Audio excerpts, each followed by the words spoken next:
This is a work of fiction. Any resemblance to real events or persons is purely coincidental. This story is purely fictional and does not promote or encourage any form of violence. The mortal world, it is everywhere at once. What is Alfheim to the Sphere people is Anoeth to the Bretons. My tree is here too. When the king told me of your need, of course I came.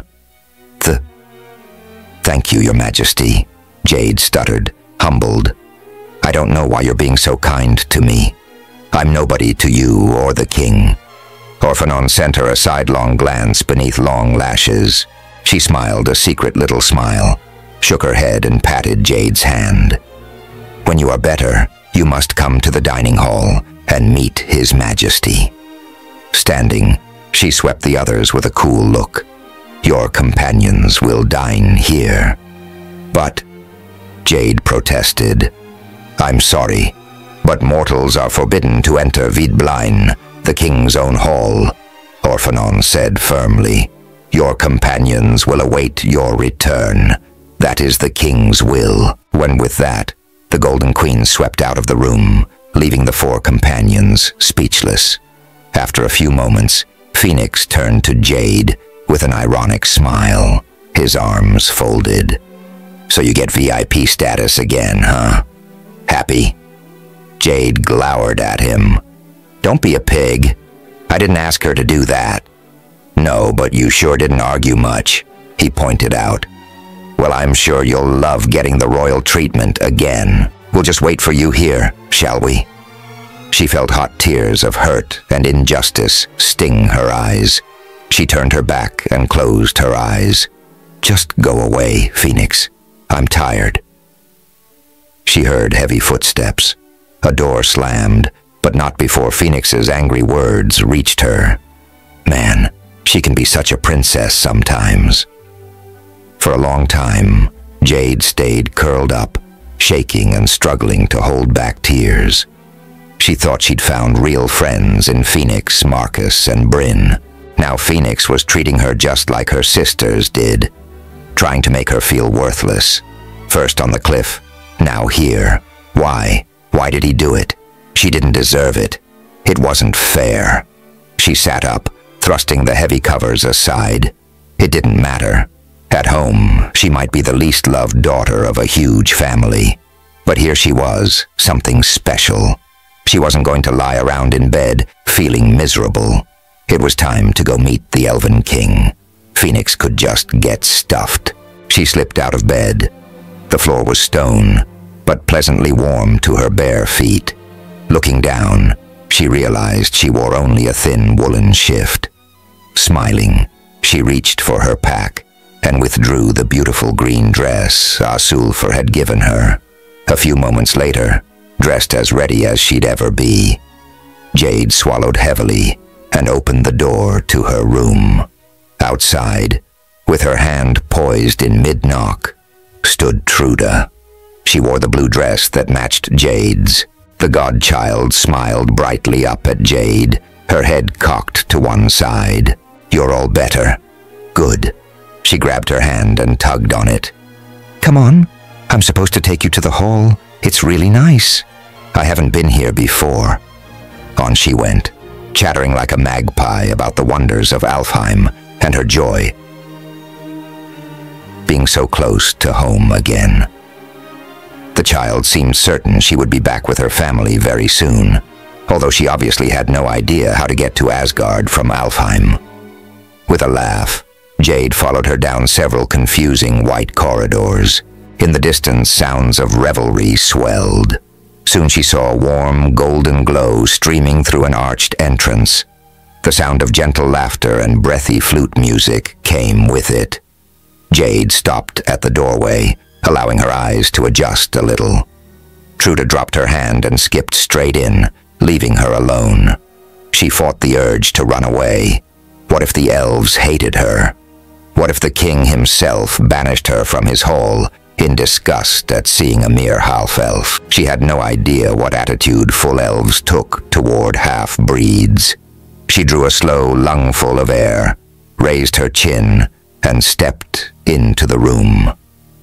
Stretched out before her was a massive hall made of timber. It wasn't cut timber, but the close-planted trunks of tall trees. The roof was their arching, thickly leaved branches.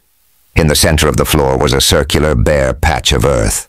Surrounding it was a vast area of soft, green moss, out of which poked smooth, gray boulders like seats around a stage. Several beautiful dryad women sat on those rocks, strumming and playing instruments of strange design. The music was soft, but eerie, not quite what her human ear was used to.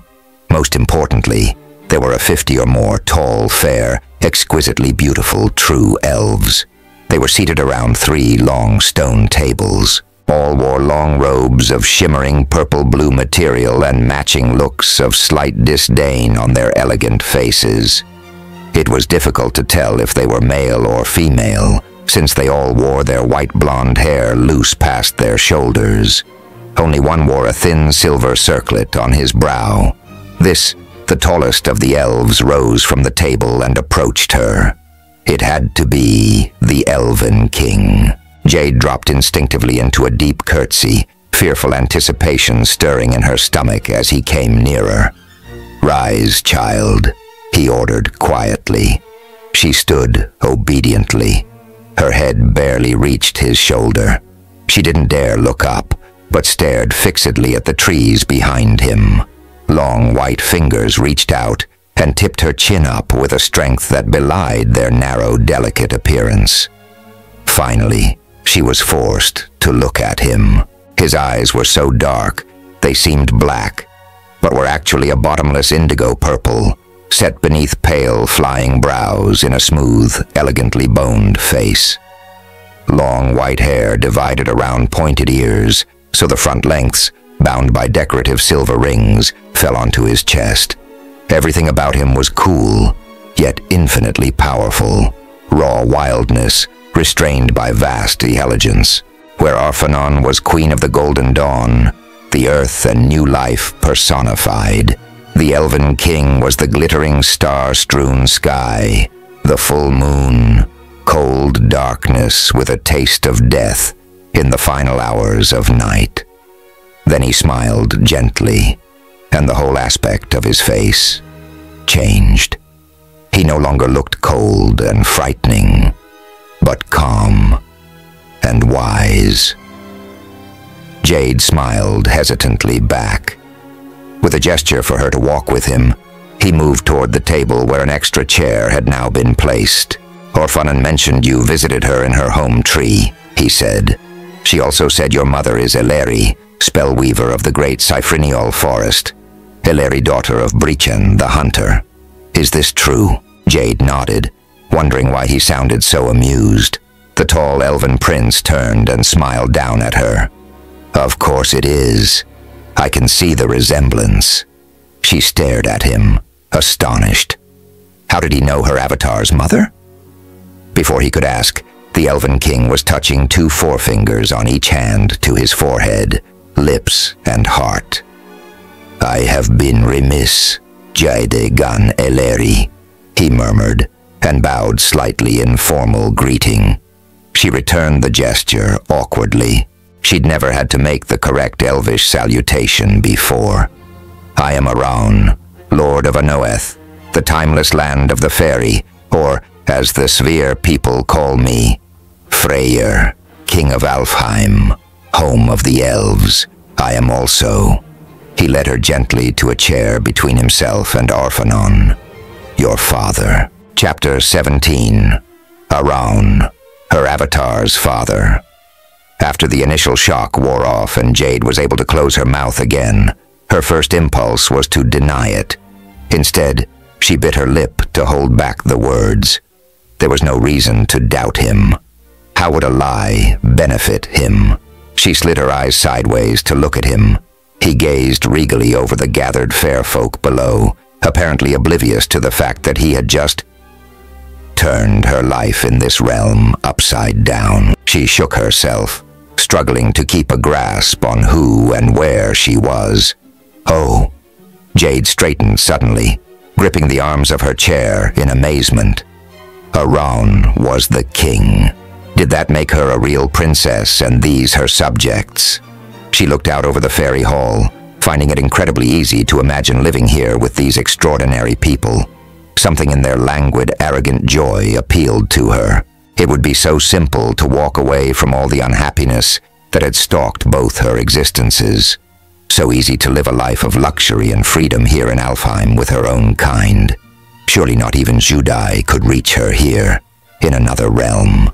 She could be safe, free, wanted, accepted. Overwhelming excitement leapt in her heart, only to be dashed a second later by the memory of Phoenix's last, impatient words. She's such a princess. Defiance lifted her again. She might not be a real princess in the real world, but here, it seemed, she was a princess, or at least the daughter of a king. She wasn't sure if being the half-blood daughter of the Elven King made her a princess or not. Her emotions fluctuated as she tried to get her head around all the implications of this new development. How would Phoenix and the others react when they found out? Phoenix and Truda already resented her. What would happen if she were invited to stay here? Could she be happy? Jade looked at the king again, longing to know him better. His pale, alien beauty seemed strange to her. A shaft of homesickness shot through her like a dagger. Oh, how she missed her real father, his gentle smile, his reassuring hugs. Then she remembered her mother's constant criticism and her sister's merciless taunting, and wasn't sure what she wanted. Aran turned to her and asked a question. She answered hesitantly, but was disarmed by his very real interest. Almost against her will, he led her into a conversation. Time flew and she barely remembered eating from a fabulous feast placed on her plate. Before she knew it, Aran had skillfully drawn most of her digital history from her.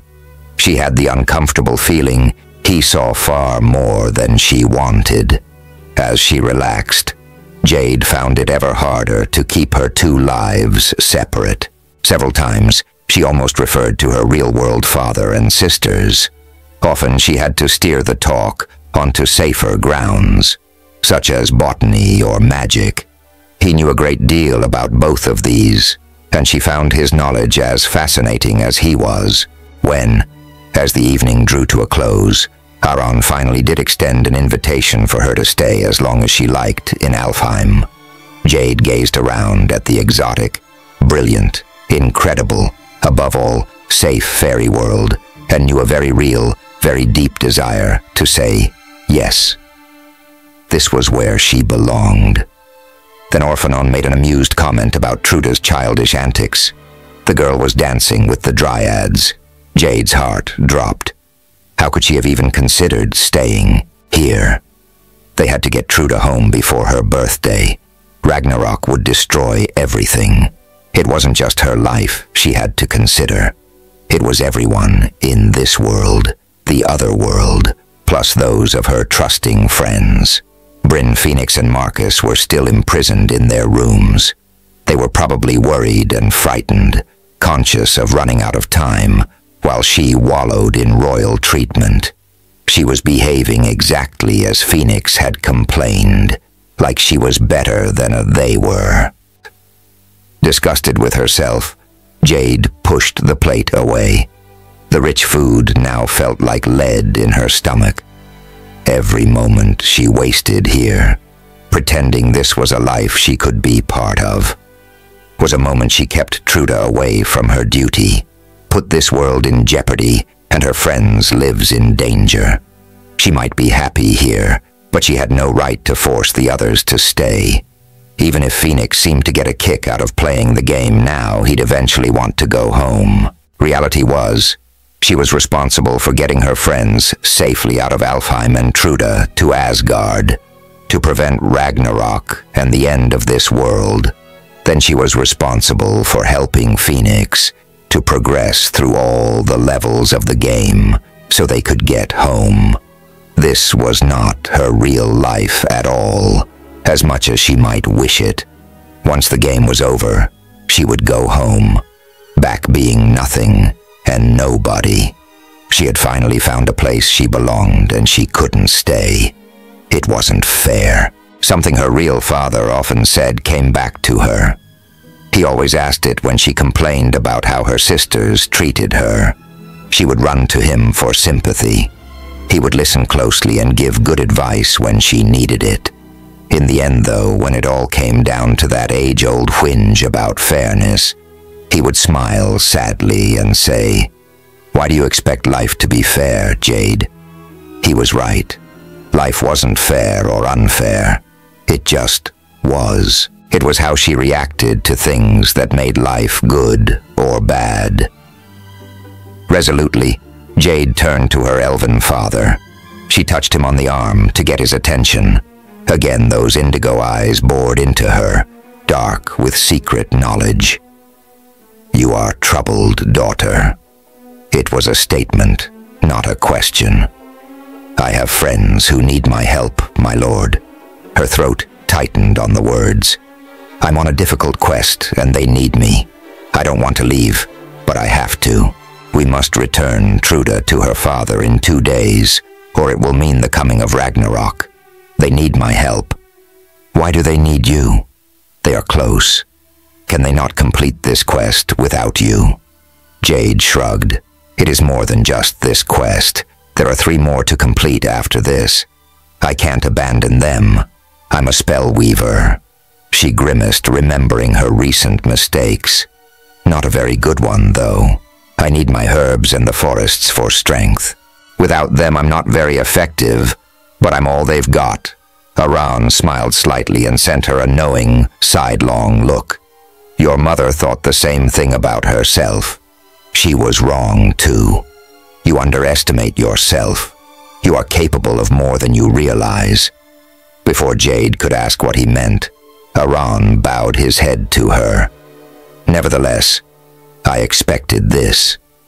You will always be welcome here, daughter. But I understand the nature of duty." He stood with fluid grace and clapped his hands once. The music and chatter stopped. All heads turned toward the dais. "Good, my people." Aran spread his hands wide and then swept one toward Jade. "My daughter is on a quest. As your lord, I ask you to spread the word to all our kindred to render her any and all assistance possible. Perhaps," he smiled faintly down at her, "she may return safely to us one day." Jade stared at him, worried. When he sat again, she leaned over. "You can't ask your people to help me, sir. We're fighting a warlock, Feng Judai. He hates the fairy folk and will do anything to stop me. His people have weapons of iron that will be fatal to the fair people." Aran seemed indifferent. "We have helped the Bretons, the Sphere, and many others against invaders before. This will be no different." "But it will," she pleaded, laying a daring hand on his shimmering sleeve. "Please, all I need is to get Truda to Asgard and back to her father, Thor. Then you must promise me you won't let your people risk themselves for me." All at once, the king's eyes were cold again. He drew his hand out from beneath hers. "You presume too much, daughter." But he held her abashed gaze for a moment longer before softening. "Jade, you are young. You undervalue yourself and overvalue me." He touched her cheek, his fingers cool. "In memory of your mother, whom I loved, go with what help I can give you. Don't argue." He held up a warning finger when she opened her mouth. "We will arrange quick passage for you to Asgard." Jade was beset by mixed emotions. Joy that he refused to abandon her. Fear that she might never see him again. Profound sadness that she had to leave. Aran saw and smiled gently. "Don't distress yourself, child. Be strong. We will see each other again, I promise." He drew her to her feet. "Take the godling, child. It is time for you to sleep. Asgard can wait one more night." "Where the heck are they?" Phoenix paced the room again, stopping first by the locked door to listen, then by the dark window to stare out. Jade and Truda had been gone for hours. He, Marcus, and Bryn had been politely locked into their suite of rooms, fed and ignored. It was frustrating, to say the least. Irritated, he spun to confront the ever-patient Marcus. The Roman lay comfortably on an ornate couch, his feet propped up on the arm, head resting on an embroidered cushion. Bryn had exhausted all the possibilities for escape and theft early on. The elves, possibly aware of their youthful guest's abilities, had made their locks unpickable and stripped the rooms of anything small and valuable. After complaining bitterly about their lack of consideration for an underpaid thief, he was now similarly sprawled on another couch nearby, twiddling tunes on his new bronze whistle. "How can you be so calm?" Phoenix demanded. Marcus shrugged. "There's nothing else to do." He sent Phoenix an ironic look. "Pacing and ranting haven't helped, have they?" Phoenix blinked at him in surprise. Marcus seemed to be loosening up a little. It was as if their ordeal together with the trolls had triggered a new level of trust between them. He still wasn't exactly talkative, but flashes of humor and emotion showed through his guarded exterior now. Before Phoenix could utter a witty retort, which, admittedly, he hadn't thought of yet, the door creaked open, and Jade walked in with Truda close behind. Marcus uncoiled from the couch, frowning at them. "There you are!" Phoenix strode over to the pair. "What's going on? Did you find out anything? Can we get to Asgard from here? Will the king help us?" He stopped when he saw the distress on Jade's face. What had happened? Truda skipped over to Bryn and began telling him all about the wonders she'd seen in the king's hall. Phoenix and Marcus ignored her, but Bryn was eager to hear everything, so the child was content to chatter to him. Jade sank onto the couch Marcus had just left. "A lot. Yes, yes and yes," she sighed. "Huh." It took Phoenix a moment to realize she was answering his questions in the order he'd asked them. "The king will help us get to Asgard. Awesome." "Yeah," Jade sighed. "Awesome." Marcus moved to crouch before her, worried. "What's wrong? Did they hurt you?" Jade dropped her head forward, so her face was hidden by a fall of white blonde hair. She shook her head. A tear fell onto her tightly clasped hands. Marcus covered them with his own, as Phoenix stood by, feeling stupid and awkward. Why was she crying? Surely she should be happy that they were getting closer to the end of level 2. She was the one who was so keen to get home. Girls. Turning away, he wandered toward Bryn and Truda. The child goddess still chattered on about all the fairy folk she's seen, what they'd said and done. Marcus sat next to Jade, his arm around her shoulder. Phoenix tried to suppress a spurt of annoyance. Couldn't the Roman see she was just being girly, all emotional and overreactive, just trying to get attention? Overhearing Jade's name in Truda's talk, he listened more closely, while still keeping half an eye on the others. Suddenly, one sentence caught his attention fully, and he whipped about to face Truda and Bryn. "Jade is the king's daughter? She's a real princess?" He almost choked on the word. Truda stared at him with those innocent, wide blue eyes and nodded. "Oh man." Phoenix threw up his hands in exasperation. Fear and anger sleeted through him. This would be just what she wanted. She'd jump at the chance to stay here in safety. Anyone with half a brain would choose security over the life of fear and death they were currently living. She'd stay, and he'd be on his own. Again. Stalking over to the couch, he stood before Jade with his hands on his hips. "So you really are a princess, huh?" He shook his head. "I bet you're pretty happy about that. Well," he pointed one finger accusingly at her. Let me tell you something, Jade. No. Jade jumped up, her face blotchy with tears. She poked him in the chest with one long finger. Let me tell you something. You have no idea what I just gave up so you can play this stupid game. Tears flowed down her cheeks, and she dashed them away. All you care about is swinging that sword around and being all macho. Well, now you can keep doing it, so I hope you're happy. So snatching up her skirt train, she spun away and ran to her bedroom door. It slammed behind her. Chapter 18. The four remaining companions stood in a frozen tableau of shock for several moments. Finally, Phoenix looked around in bewilderment. What did she mean? Marcus groaned and sat down on the couch, holding his head. Bryn cast Phoenix a reproachful glance and turned away.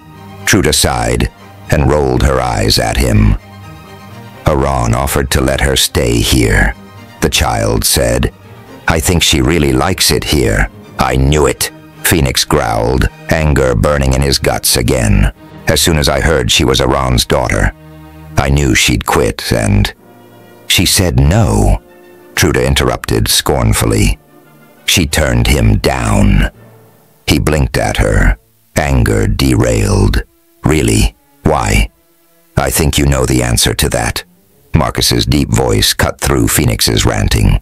He tapped his chest significantly, reminding him of the linked amulets. Another world. The real world. Oh.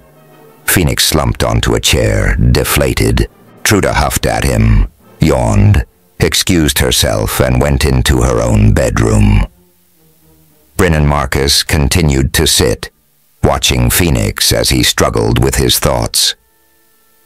They exchanged worried looks as Phoenix's frown deepened. He glanced up at Jade's closed door. He knew he'd overreacted to the news of her noble status. He felt like an idiot now, but he'd just been so angry with her. Angry that she'd been so freaked out and unreliable recently. Angry that she'd let him down. Angry that she'd gone and died and scared the living spit out of him. It had felt just like when his father died. Being so reliant on someone else was frightening. He didn't want to need her alive. Control of his own life again. That's what he wanted. That was why he'd started this game in the first place. If you needed people, you were vulnerable. It hurt when they left. When he'd heard Truda say Jade was a real princess, with a father and a family here, something in him snapped. He just knew that she was going to abandon him, that she was going to quit the game she was so scared of and stay here, where it was safe. He'd lashed out, unthinking, impulsive, reactive as usual. Phoenix groaned aloud, realizing how thoroughly he'd screwed up. He dropped his head into his hands, rubbing tired eyes with the heels of his palms. I really did it this time, didn't I? Marcus snorted. I'd say you've got some serious apologizing to do, yes. She doesn't really act like a princess, you know, Bryn said meekly. Phoenix sighed and looked at the boy. I know. He waved a hand to indicate the confusion of feelings he was struggling with. I'm an only child. He smiled wanly. I'm not used to having siblings, and I think of Jade like a sister. She's always thinking the worst will happen and arguing with me instead of following my lead. It's annoying. It was a weak excuse, but the welter of thoughts in his head was too hard to explain. He didn't want to do something dumb like burst into tears about his father's death. Marcus smiled ironically at him. There's part of your problem. You see her as competing with you for leadership. Don't be ridiculous. I don't see her as competition, Phoenix scoffed. She doesn't even want to be here. She just wants to go home. Marcus shrugged and inspected his dagger. Phoenix stared uneasily at the Roman. She keeps letting us down. She's losing the plot, and she disagrees with me all the time. Marcus raised an eyebrow at him, but remained silent. But there can only be one leader, Phoenix finally growled. "Get up," Marcus commanded. Phoenix did, and the Roman boy took his hand in a handshake held at hip height. "Now," he said, "the object of this game is to score points."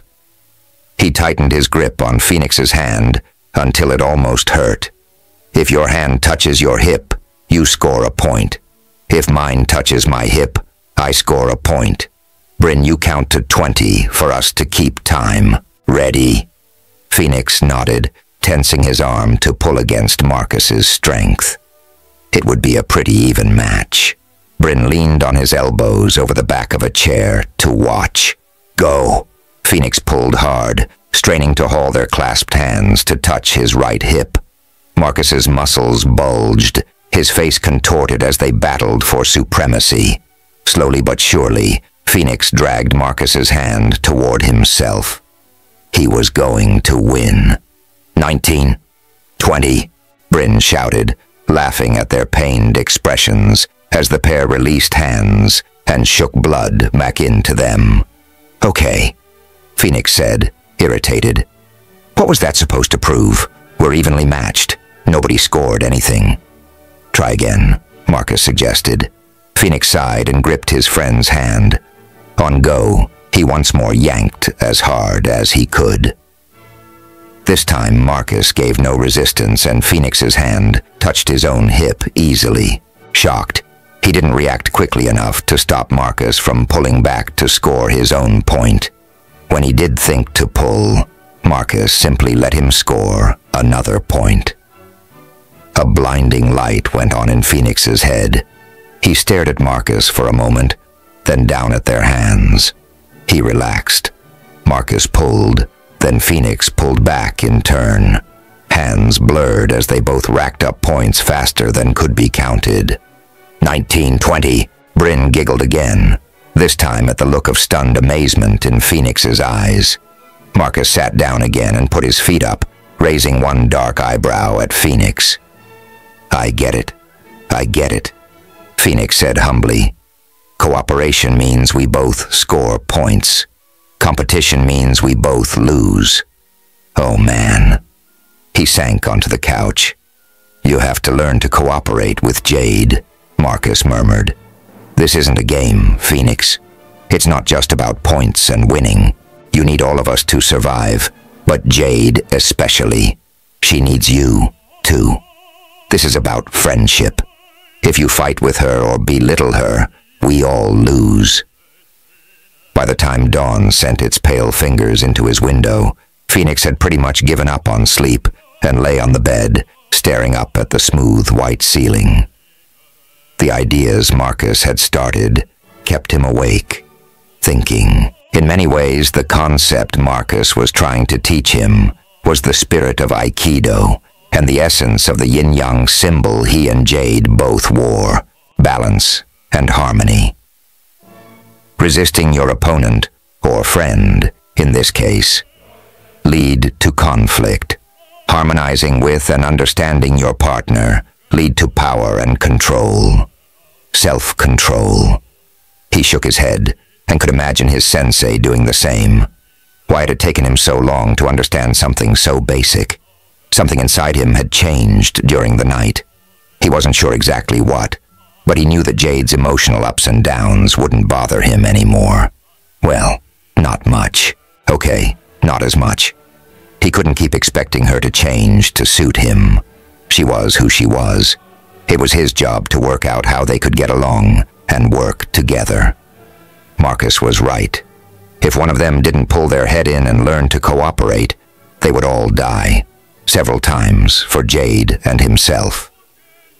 Idly, Phoenix fingered the teardrop-shaped amulet around his neck. He still had a major apology to make, overreacting like that had been way out of line. He nodded with decision, happy to have a plan of action in place. He'd speak with her first chance he got. Yawning, he scrubbed a hand over his face. In the meantime, the bathroom was calling. Thank goodness the elves had discovered indoor plumbing. Having a bath last night had been utter bliss. Sitting on a real toilet had been heaven. He'd never really appreciated the value of nice, soft, double-ply toilet paper before now. Grinning at his own whimsy, Phoenix rubbed gritty eyes and swung his legs off the bed. An hour later, he was no closer to apologizing to Jade or to finding out how to work with her. They'd been served breakfast, and Phoenix was now not sure what he would miss most about Alfheim: the food or the plumbing. He'd joined the other three in the living area of their rooms, but Jade had requested her food in her room. He'd tried knocking, but she wouldn't answer. Bryn and Marcus could get no response either. She'd emerged only when the king had summoned them all, in the presence of an elvish escort. It was impossible to talk about anything more than how they'd slept. Wan and tired-looking, Jade had met his gaze only briefly before turning away. Concerned, Phoenix followed the others to the king's audience chamber. There was barely time to take in the wonders of the huge tapestry-hung hall before a bizarre sight claimed their attention. All 5 of their horses were in the luxurious space, eyes rolling and hooves clattering loudly on the white stone floor. They seemed nervous in the presence of the elves holding their bridles. One of the animals dropped a large, steaming pile of something unpleasant on the floor. "Oh, great," Phoenix muttered, embarrassed. Bryn and Truda clutched at each other, giggling at the sight. Marcus hurried to the elves, bowed, and took charge of 2 of the horses. Phoenix moved to do the same. The last thing he needed was the king of the elves, angry because a horse had fouled his palace. He was so busy calming the horses, he didn't notice Aran and Orphanon enter. They came in quietly, with no fuss. When Phoenix looked up, he saw Jade nodding solemnly and listening to the king. What was he saying? Feeling slightly panicked, he handed the reins over to Bryn, who looked alarmed at having control of 3 large, nervous horses. Hurrying over to the royal party, Phoenix managed a sketchy bow. Orphanon smiled faintly, but Aran merely looked at him with those cool, unreadably dark eyes. Jade inspected her own hands. "Your Majesties," Phoenix said. "Thank you for your hospitality." He nodded toward Jade. "I can never repay you for your help with the troll, and in bringing Jade back to us, He stopped and glanced at her, catching her eye as she finally looked up. "I need her. She is a vital part of our company, and..." He paused to take a deep breath. "A much valued friend." Her green eyes widened. "It is good to know that you rate my daughter so highly, mortal," the king said quietly. "I entrust you with her care, and believe me, I shall know if you break my trust," he warned. Phoenix swallowed, knowing what he had to do. Why was doing the right thing so hard sometimes? "We'll do our best to look after her, my lord, but..." He glanced at Jade again. "I understand you've offered her a place here. I'd like both of you to know that if she truly wants to stay, we won't stop her." Jade gasped, but Phoenix hurried on, not wanting her to get the wrong idea. "I'd like you to come with us," he assured her. "But if you really don't want to go back, then I won't make you. I'll find some way to win, or I'll find a way to make a home here too." He looked away, feeling awkward. "I don't want you to be unhappy, so you choose. Plus, I'm sorry for the things I said last night. I was way out of line," he added. For a long moment there was silence, except for the snortings and clatterings of the horses. Jade stared at Phoenix for ages, her eyes now swimming in tears. Then she sniffed and managed a watery smile. "Thanks, Phoenix." Her voice broke, and she gripped his hands for a moment. "I'm sorry, too. It's been so scary, and I feel safe in Alfheim." His heart sank. She was going to stay. He'd really hoped that she'd come with them. As much as he didn't like the idea of having to depend on her, he was pretty sure he'd never get home without her. Well, He'd just have to give it a shot. Sighing, he let go of her hands and stepped back. "Right then," he said firmly. "Good luck. I'll try and come back to see you if I don't make it home." Jade blinked at him, confused. "What? You're staying here, aren't you?" "Idiot." She grinned up at him and punched him on the arm, hard, as if you'd make it through another 3 levels without me. "Ow!" Phoenix rubbed his arm and smiled back, hugely relieved. "Well, children," Orphanon's soft voice broke in on their reunion of spirit. "Now that's all settled. We should see you on your way to Asgard. Through here." She moved toward one of the massive tapestries that hung from ceiling to floor on one wall.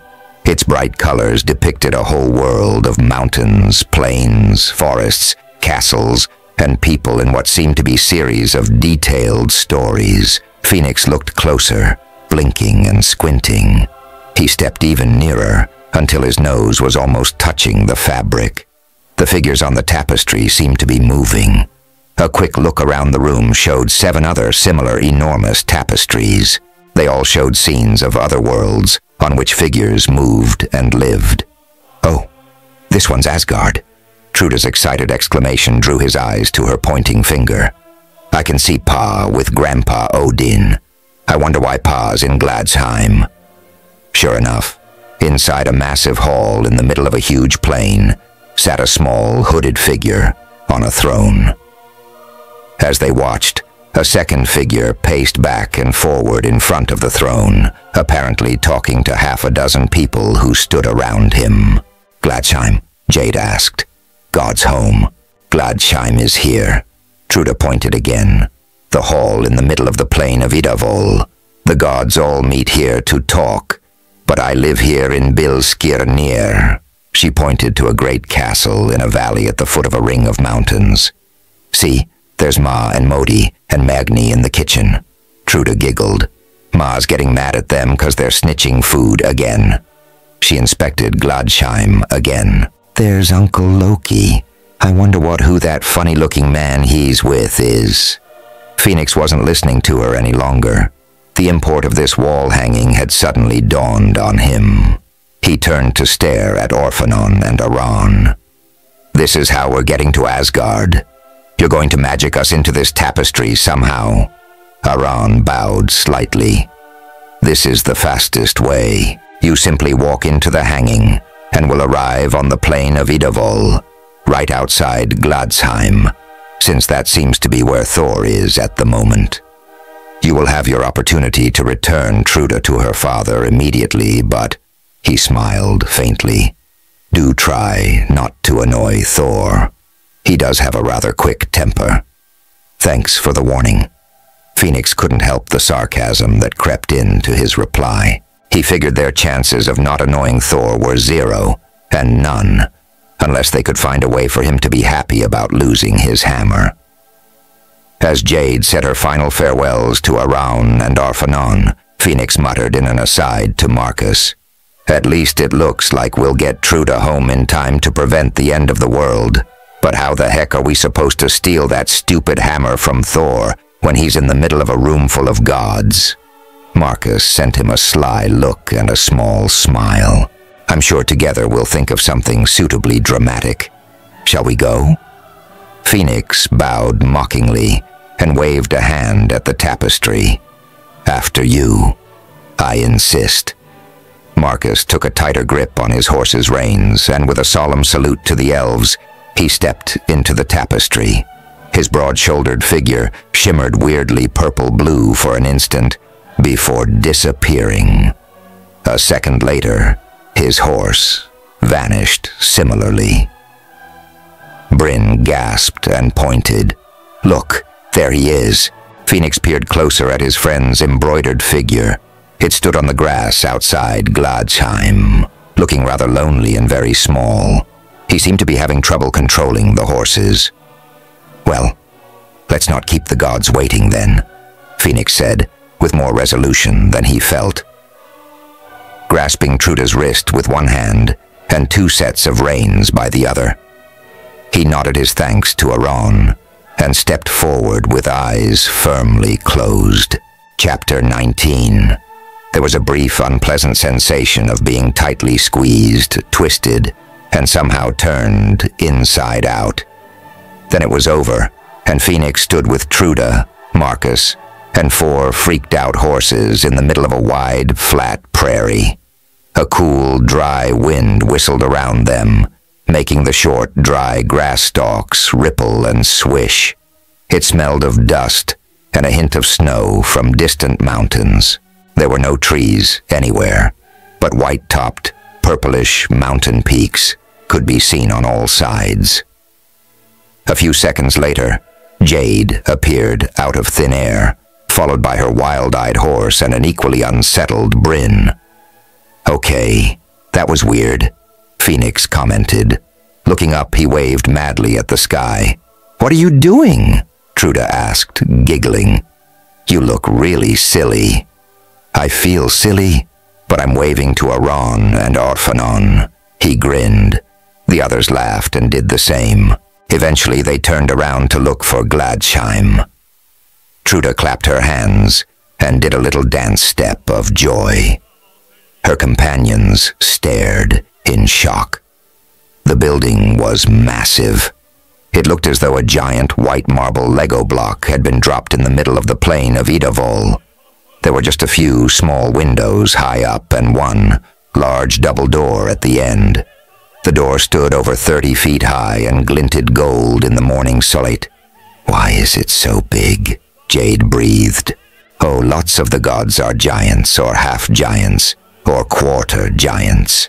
Truda's blithe reply made Phoenix's stomach sink. "Grandma Yord is a giantess. Uncle Loki's a shapeshifter as well as a giant. Lots of them are. Come on, Paul be so happy to see me." She skipped ahead, waving them anxiously on. "At least that explains why she's so tall. But will Thor be happy to see us?" Jade muttered to Phoenix. "Why shouldn't he? We're returning his daughter to him." "Dunno," she shrugged, seeming uneasy as she stared up at the massive building. "I've just got a bad feeling about this. It's been too simple." He snorted. "I don't think fighting off wolves, traipsing through freezing snow, outwitting 2 trolls, getting killed and persuading the light elves to help us could be called simple. I don't know." She sighed. "It just doesn't seem hard enough for the second level of the game. Where's Judai this time? We haven't seen anything of him or his henchmen." Phoenix thought about it. "You did put that spell on Marcus to hide him, so Judai probably can't find us." He gripped her shoulder. "Don't worry too much about Judai. We need to concentrate on stealing the hammer of Thor, remember?" He glanced over at Bryn. "At least we have our very own thief to help with that." Bryn grinned and saluted him with 2 jaunty fingers. His step had a cocky bounce in it.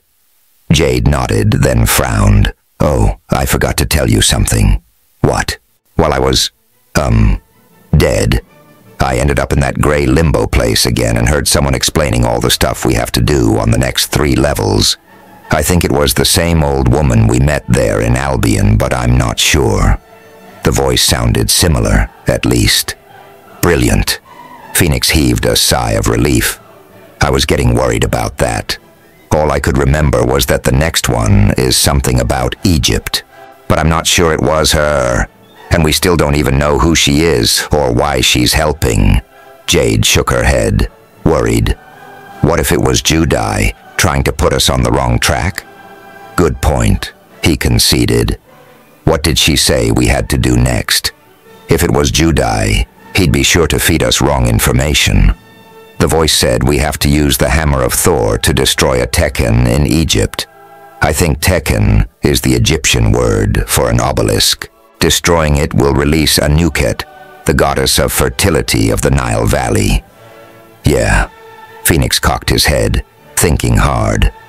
"That sounds right from what I remember reading, which means it probably wasn't Judai in your dream." "She also said we have to do it before the death of the moon," Jade continued, her expression anxious. "But I don't know what that means." He shrugged. Neither do I, but we can't do much about it here anyway. Let's solve that one once we actually make it to Egypt. If we make it, Jade muttered. There was a depressed pause as they all considered the scope of the task still facing them in this level, let alone the unknowns in the next. "What's a Tekken?" Bryn asked. With her hands, Jade outlined the shape of a tall, pointed column in the air. It's kind of, a tall, skinny stone pillar with a point on the top and decorations all over the sides. Right. Bryn cocked his head, looking bemused. It occurred to Phoenix that if you'd never even seen a picture of an obelisk, it might be hard to imagine one. They walked for a few moments in silence, trying to keep the horses moving. All they seemed to want to do was crop the grass. Phoenix stopped and struggled out of his too warm fur coat. The others followed suit. Jade jammed the clothes into the Hylian bagia. There wasn't much they could do about the fur-lined trousers they all wore, so they simply continued in sweaty silence. Phoenix only truly realized how vast Gladsheim was by the length of time it took them to get there. Its size made it seem closer than it really was. Finally, it loomed overhead, blocking the morning sun and casting a threatening shadow over the grassland. Bryn scouted around one end of the building and found tether points and a watering trough for the animals. The horses taken care of, 4 of the companions crept toward the golden front door. Truda, comfortable on home ground, ran straight past them before anyone could stop her. To their horror, she raced to the door and banged on it with her small fist, yelling at the top of her lungs. PA, open the door, I'm here. It's nearly my birthday, and I'm home. Oh man, Jade groaned. There weren't any idea of sneaking in to case the place. Well, Marcus said philosophically, maybe an open approach is best. After all, Thor should be grateful that we're returning his long-lost daughter. And how long will that last? Once we've stolen his hammer, Phoenix asked. Shh, Jade admonished. Truda doesn't know about that, remember? Maybe we could just ask for it, Bryn whispered. I mean, I'm good, but I'm not sure I'm that good. Hard to imagine a god voluntarily giving up his best weapon to a bunch of strange mortals, daughter or not, Jade replied, her tone scornful. Still, Marcus was thoughtful. It might be worth a try. Phoenix didn't get to reply to that, because the great entrance creaked ponderously outward at that point. Truda scampered back from the opening, then rushed forward with a squeal of delight. They all looked up, expecting a giant to step out, then down again when Truda threw herself into the arms of a normal-sized man. Uller. The blond man stared down at the girl in astonishment for a moment, then lifted her up in a bone-crushing hug. Stepsister, how did you come here? Where have you been these months? He glanced up and sighted Truda's companions. Frowning, he put her down and pushed her to one side. With the smooth action of a seasoned warrior, he unslung a massive bow from across his broad shoulders and notched an arrow. Marcus responded with the same action, and Bryn followed suit with a deft twist of his sling. Jade hefted her quarterstaff in the guard position, and Phoenix laid a hand on the hilt of Blodball. Who are these mortals, sister? Uller demanded, not taking his ice-blue eyes off Marcus. Truda laid a hand on his leather-clad arm. They brought me home, stepbrother. Please don't hurt them. They brought me back in time to stop Ragnarok. The god looked narrowly at all 4 companions. Very well. Thor will wish to speak with them. Inside, all of you. He gestured with the tip of his arrow. Jade put a warning hand on Marcus's shoulder, and the Roman boy lowered his bow. At Phoenix's nod, Bryn stopped swinging his sling, but kept it to hand. Truda, considering the emergency over, dashed through the open door, The others followed more slowly, Uller behind them with his bow still ready. "I still think this is a bad idea," Jade murmured to Phoenix. "Got a better one?" he asked. She shook her head and stepped into the cool dimness within. Instead of one massive hall, the entrance to Gladsheim was a fairly small chamber with several doors leading off it. Truda skipped ahead, her footsteps echoing on the marble floor. She headed straight out of the antechamber, through an ornate archway. The others followed and found themselves in a truly great hall. Phoenix had little time to take in the wonders of it. Their entrance stirred up a storm of voices, all clamoring for information and attention. Truda ran, full tilt, to hurl herself into the enormous arms of her father, Thor. The god of thunder and war picked his daughter up like she was a precious doll. He held her at arm's length for several seconds, staring at her smiling face. Then he wrapped her in a gentle hug, his rugged red-bearded face showing astonished delight and disbelief. There was a babble of talk as half a dozen gods of all sizes crowded around, hugging and petting the red-headed little goddess. Finally, one deep, powerful voice cut through the noise. "Silence!" An expectant hush fell, and the crowd parted as a stooped, bearded man stepped down from a throne at the end of the hall. He wore a simple tunic and breeches, with a long, brown hooded cloak. His beard and loose hair were white, his left eyelid closed and sunken over a missing eye. In one hand, he held a javelin. Over his head flew 2 ravens, and by his side paced 2 silver-coated wolves. He looked harmless enough, but power emanated almost visibly from him. Jade gasped. Phoenix frowned, wondering who it was. Obviously someone important. "Grandpa!" squealed Truda, launching herself at the newcomer. His lined face softened for a moment as the old man hugged his granddaughter, then hardened again as he put her aside. "What are these mortals who dare to enter Gladsheim uninvited?" Phoenix stepped forward and bowed. He was getting better at it now. "My lord." Panic seized him as he realized he had no idea what to call him. "Odin," Jade hissed. "King of the gods." "Odin," he finished.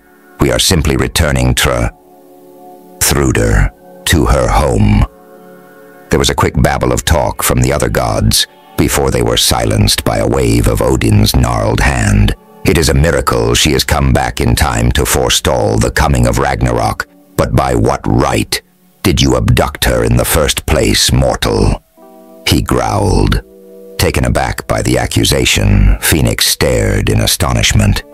No, sir. We didn't take her. It was..." "That's them. Seize them." A triumphant shout interrupted him. From the back of the group, a tall, dark-haired man pushed through. He too wore simple clothes, but in gray cloth with a dark gray cloak buckled over one shoulder. His eyes gleamed with cunning and secret knowledge. Thor and the other gods murmured amongst themselves, looking back and forth between the newcomer, Odin, and Phoenix. "Loki." Odin's sharp tone brought everyone back under control again. Phoenix felt Jade, Bryn, and Marcus press closer as the gods moved to encircle them. This really didn't feel like a win-win situation. "I thought Truda said Loki was a giant," Phoenix whispered out of the corner of his mouth. "And a shapeshifter," Jade murmured back. "And the god of mischief and chaos. Fabulous. Look at his eyes," she hissed. Phoenix did. They were a familiar hard rain gray, the wolf's eyes. Loki was a shapeshifter indeed. The question was, what was he up to and why? Loki came closer to the companions, a wicked smile lifting his lips.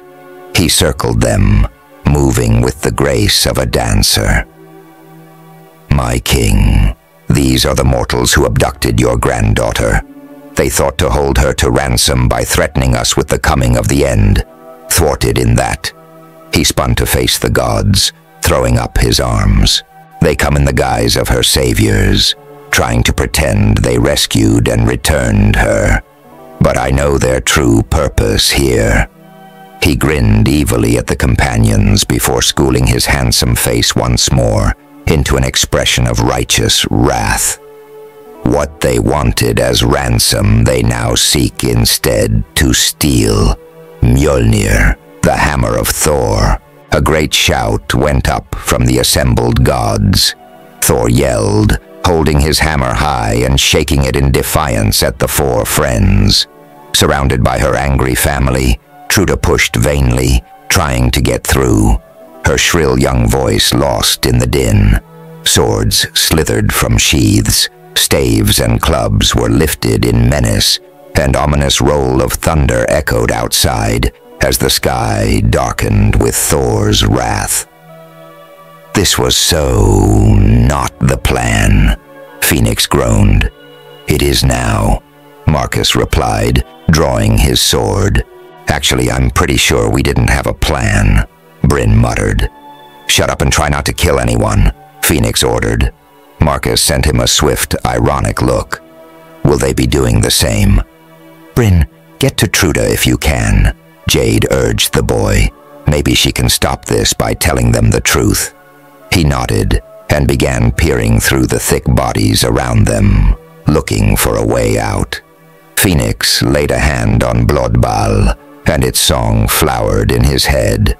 Damn, he shook it, trying to think clearly. Stupid sword. Where are the Avengers when you need to oppose someone in Asgard? Who? It was Jade's strident question. Phoenix shrugged and quirked a grin at her. You know, Iron Man, the Hulk, Captain America, the Avengers.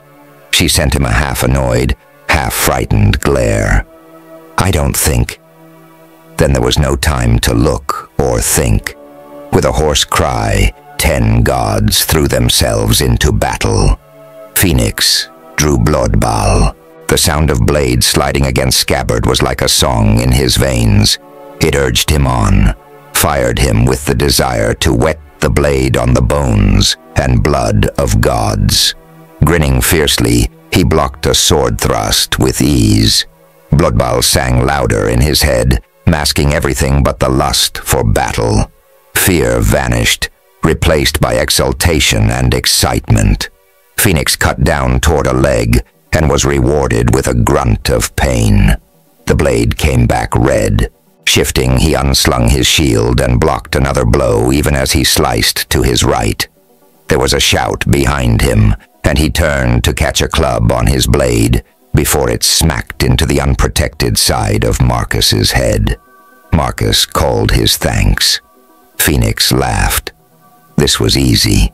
He seemed to be able to see everything, anticipate anything. To his left, Jade blocked another club, then swiftly retaliated, slamming the end of her staff into an invulnerable groin. Her opponent doubled over in breathless pain, staggering away, retching. Bryn vanished, hopefully to find Truda. Phoenix sidestepped a javelin thrust, grabbed the wood and yanked hard. The owner fell forward and Jade clubbed him over the back of the head without hesitation. A thrown dagger ricocheted off his shield. Blodbal twitched in his hands, begging to be used, but Phoenix was wary of it. If possible, he didn't really want to kill. Having gods angry with you was a bad idea. They were already quite irritated enough. Where were Truda and Bryn? Sleep. Jade's desperate command spell washed over the fighting gods. 2 of them shook their heads and blinked, their weapons lowered. She whacked them both upside the head, and they collapsed, insensible. The other gods seemed unaffected by her magic and waded back into the fray. There were only 4 fighters left. Odin stood back, observing. Loki had disappeared. Thor, towering over his brethren, shoved to the front, Mjolnir held high over his shaggy head. Thunder rolled, shaking the building. Dark clouds seemed to gather inside, beneath the white ceiling. Lightning flickered, and the air tasted of electricity. Phoenix jabbed with bloodball, trying to distract Thor with a blow to the legs, but his thrust was parried by Uller's sword. Straining, Phoenix pushed the blonde god aside and tried again for Thor's legs. Thunder growled louder, directly overhead. Jade screamed a word Phoenix didn't catch, just as the world exploded. A vast noise lashed at them. A blinding flash of light edged with purple-blue and tasting of hot iron. Then there was silence, and the now familiar blackness of unconsciousness. Bayou clutched at his head, reeling with the fresh stab of death. No, too many. They were losing too many lives. They would never make it. Why had this happened? They should have been safely in Asgard, welcomed and fated by the gods. What treachery was this? He was too weak to send his mind out of his body to seek help again. Too weak to even reach out for help closer at hand. Only time would reveal if they had survived. Chapter 20. Jade opened her eyes. Blackness pressed against her eyeballs. She turned her head and regretted it. Somewhere in her brain, fireworks of pain went off. Keeping still, she tried to work out where she was by touch. Cold stone seemed to be her bed. Why was that? Why was she lying on the ground? Memory returned with another spectacular display of shooting stars. They had been holding their own in a battle with the gods of Asgard. Then Thor had summoned a thunderstorm inside the building. With it, he'd blasted them all into unconsciousness. Actually, it felt more like she'd been dead. Again. This time the return wasn't nearly so gentle as last. Orphanon had obviously helped heal her injuries in Alfheim. Now she felt bruised and battered all over. The nauseating smell of burnt hair caught in her nose. Rolling onto one side, she eased into a sitting position. Pain made her gasp and swallow against the urge to throw up. Fumbling at her throat, Jade found her amulet. They hadn't taken it. Holding it tightly between two fingers, she reached deep within to find strength. There wasn't much, but without the aid of her herbs, she had nothing else. "Heal," she whispered, willing her body to repair itself. Warmth spread through her fingers from the amulet. It seeped into her bones, flesh and skin like mud oozing between toes. Halfway through the process, she lost consciousness, drained by the effort. She awoke again with no idea how much time had passed. It was still dark, but her head was clear and the pain bearable. She felt all over her body. There didn't seem to be any major injuries, just bruising. In the process, she discovered that she was still dressed in the same clothes, but her weapons, bag and boots were all gone. Her feet were cold. Sighing, she progressed to finding out what was around. First, she reached up, feeling for a roof. When she found there was no danger of smacking her head, she got shakily onto her hands and knees. With hands outstretched, she crawled in what she hoped was a straight line. "Phoenix," she whispered, afraid to alert any guards. "Marcus? Bryn." She had found 3 walls and no people, before finally hearing a slight noise and a faint groan off to her left. She crawled cautiously over and felt fur, cloth, and skin beneath her questing hands. A face came under her fingers. The mouth opened. "Can you take your finger out of my nose, please?" Phoenix asked, his voice slightly nasal. Jade snatched her hand away and wiped it on her pants. "You okay?" He groaned again. "For a dead man, I feel amazingly well. But if I'm alive, I feel awful. What happened?" "Well, I'm pretty sure you didn't die this time," Jade began. There was another noise nearby. She moved over and found Marcus. As her hands reached his chest, he grabbed her wrist in a painfully tight grip. She whimpered. It's me, Marcus. Let go. He relaxed his grip, but didn't release her hand as he sat up. Jade. He sounded relieved. Are you all right? His fingers touched her face gently. Where's Phoenix and Bryn? I seem to be, quite surprisingly, alive. Phoenix and I are okay, but I haven't found Bryn. She shivered as he stroked her cheek once, then let go of her hand. The three scouted the rest of their cell until they were forced to admit that Bryn was not imprisoned with them. They'd found a slop bucket, a door with what was probably a fratch in it, but no boy. Now they sat together in the middle of the room, leaning up against each other's backs for comfort and warmth. So, Phoenix said with false cheerfulness, 3 of us locked up in the dark again, huh? This is getting to be a habit. Jade laughed weakly. What happened out there? Marcus asked. Last I remember, Thor went nuts and summoned a storm into the place, Phoenix said seriously. Then Jade yelled and everything went nova. I don't think I lost another life, though, he added, sounding surprised. Jade? Well, she paused, thinking it through. I figured Thor would probably hit us with lightning, but I couldn't shield all of us. Bryn had slipped away, so I did what I could for you two with a shield spell. There was a long silence as the 2 warriors digested her words. So you sacrificed your life to save us. Marcus's tone was humble with an inexplicable edge of anger. Well, Jade, tiredness catching up with her again. You can't really call it sacrificing your life when you know you have a few to spare. Damn. Phoenix's hand grabbed at hers in the dark. Don't get me wrong, Jade. I appreciate what you did. But now you've only got 4 more deaths before you run out, and we've still got 3 levels to go. I know. Jade drooped. But it was all I could think of. Besides, she attempted to cheer them up. Remember last time we were captured? Bryn brought the cavalry to rescue us. There aren't any druids around this time. Maybe we could try putting the amulets together again.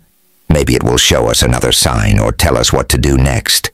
She felt Phoenix shrug against her back. Worth a try. By touch, they brought the 2 halves together.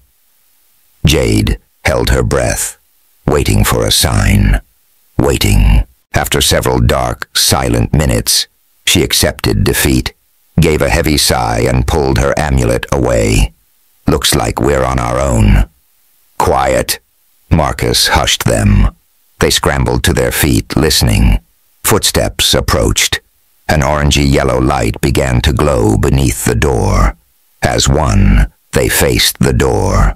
Stand aside, a rough voice yelled. The 3 hastily stepped back. The door flew inward so it smacked into the stone wall, ensuring no one was lurking behind it. A tall, cloaked man stood silhouetted against torchlight for a moment before he stepped inside. With him came 3 guards. Loki. Jade glared at the god. The god bowed, his slick, dark hair glinting in the torchlight. Indeed, he agreed, but you have the advantage of me. I would like to tell my blood brother, Odin, just who he will be passing judgment upon. You are... Don't tell him, Jade warned. If you give your name to your enemy, you give him power over you. Loki smiled ironically and bowed again. You are wise. He peered closer at her face, his eyes widening slightly. And you are a light elf. No, a half-breed. His admiration turned to contempt. Perhaps I should let Freyr deal with you. She started. If he sent her to Alfheim, she could beg her father to intervene for Marcus and Phoenix. Loki's next words dashed her hopes. The god came closer, tapping one finger on his chin. No, I think not. Someone else has plans for you. Now tell me. He smiled charmingly, changing subjects before they had time to question him. When you are brought before Odin to answer for your crimes, what defense will you put forward? What are we charged with? Phoenix challenged. Loki ticked points off his fingers. Abduction of Thrudr, almost causing the end of the world, conspiring to steal Mjolnir. Oh, he flashed them a grin. And the murder of Hrothgar, king of the Sverres, a close friend of Thor's, I understand. What? And Phoenix started forward. Jade and Marcus leapt to restrain him. We did not kill Hrothgar. Loki shrugged. So you say, but he is dead, and here you stand, carrying Blodball into battle. Damning evidence to my thinking. How will you defend yourselves? Phoenix opened his mouth, but Jade pulled him back and faced Loki herself. Why does it matter? I only wish to apprise Odin of all the facts before he passes judgment, Loki replied suavely. Jade drew herself up to her full height, looking down her nose at him in the haughtiest manner she could manage. You are the master of lies, Loki. No matter what we say, you'll twist it somehow. We'll tell Odin ourselves. We have a witness. Loki raised one thin eyebrow. Do you mean? He turned his back to them. There was a strange sound, like wind rushing, then a brief purple-blue glow. When he turned to face them again, they all gasped in shock. Truda now stood where Loki had, her sweet childish face twisted into an expression of evil delight. Oh yes, she piped, batting blue eyes. I'll be sure to tell Grandpa Odin exactly how you took me and hid me away for months. Then when the Romans chased you out of Albion, how you had to give up your plan to ransom me, and you decided that pretending to rescue me would give you a chance to steal my pa's hammer instead. Truda Loki smiled impishly, then skipped out the door before turning to simper at them again. By the way, I have the real Thrudr quite safe. All I need to do is string this little charade out for one more day. It will be her birthday tomorrow, and if she doesn't perform her duties, then the fun will really begin. Ragnarok. Yay! She giggled as the guards slammed the door shut and left them in shadows again. That went well, Phoenix commented into the inky darkness. Jade sniffed. Such a typical bad guy. Too much monologuing, honestly. She blinked in the darkness. There were blue spots dancing in front of her eyes from the torchlight. I wonder what he meant when he said, "Someone else has plans for you." Marcus speculated aloud. I wonder how we're going to defend ourselves when our chief witness is not who Odin will think she is. Phoenix retorted. Maybe Bryn will bring Truda. Marcus began. You heard what Loki said. Phoenix interrupted. He has the real Truda locked up somewhere. I also heard Jade say Loki is the master of lies and the god of mischief and chaos. Marcus said reasonably. He could be lying. I sure hope so. Phoenix grunted, sounds of rustling cloth betraying his restless movements. Why is he doing this? It must have something to do with Ragnarok, Jade mused, bringing her knees up to her chin and wrapping her arms around them. He wants her out of the way so it can happen. That's why he stole her in the first place, and that's why he disguised himself as a wolf and tried to stop us from getting here. For some reason, he either can't or won't kill her outright. But he's doing everything he can to bring the world into chaos, Ragnarok, by preventing her from being here on time. Now that we are here, he's trying to stop Truda from doing her job. What sort of idiot deliberately engineers the end of the world? Phoenix scoffed. Jade sighed. I don't know. It doesn't really make sense, but it's the only explanation I can think of. He is the god of chaos and mischief, after all. Maybe it's just a big game to him. Like when he herded us toward the troll, he could have set the wolves on us, but he must have thought it was more fun to get the troll to do it. The friends were silent a while, until Phoenix groaned again. Cloth rustled, and leather creaked as he moved. Right. Enough lying about. Is there anything you can do to get us out of here, Jade? What? She'd been deep in thought. No, sorry. I'm still not recovered from Thor's lightning. I used what strength I had to heal myself. I need my herbs to do anything more. He grunted. What about that book of spells Asulfur gave you? I've only had time to read a few of them, she admitted regretfully. There might be a few I could use, but I still need to restore my own strength first. Sorry. Phoenix sighed in the darkness. Oh well, it was just wishful thinking. Guess it's probably my turn to get us out of trouble anyway. Back to lying around for a while then. She couldn't think of anything to say to that. She wasn't sure if Phoenix was saying he hadn't done enough to save them now, or if he was obliquely complimenting her on her past efforts. She was too exhausted to try to think about it now anyway. Lying down on the floor, she curled an arm under her head and closed her eyes. Sleep eluded her. The last few days had been so emotionally charged that Jade actually welcomed the time to think. Dark silence was a blissful change from constantly rushing around like lunatics. She wriggled to try and get more comfortable on the hard stone floor and wondered why lying in a cold, dark stone cell seemed oddly familiar.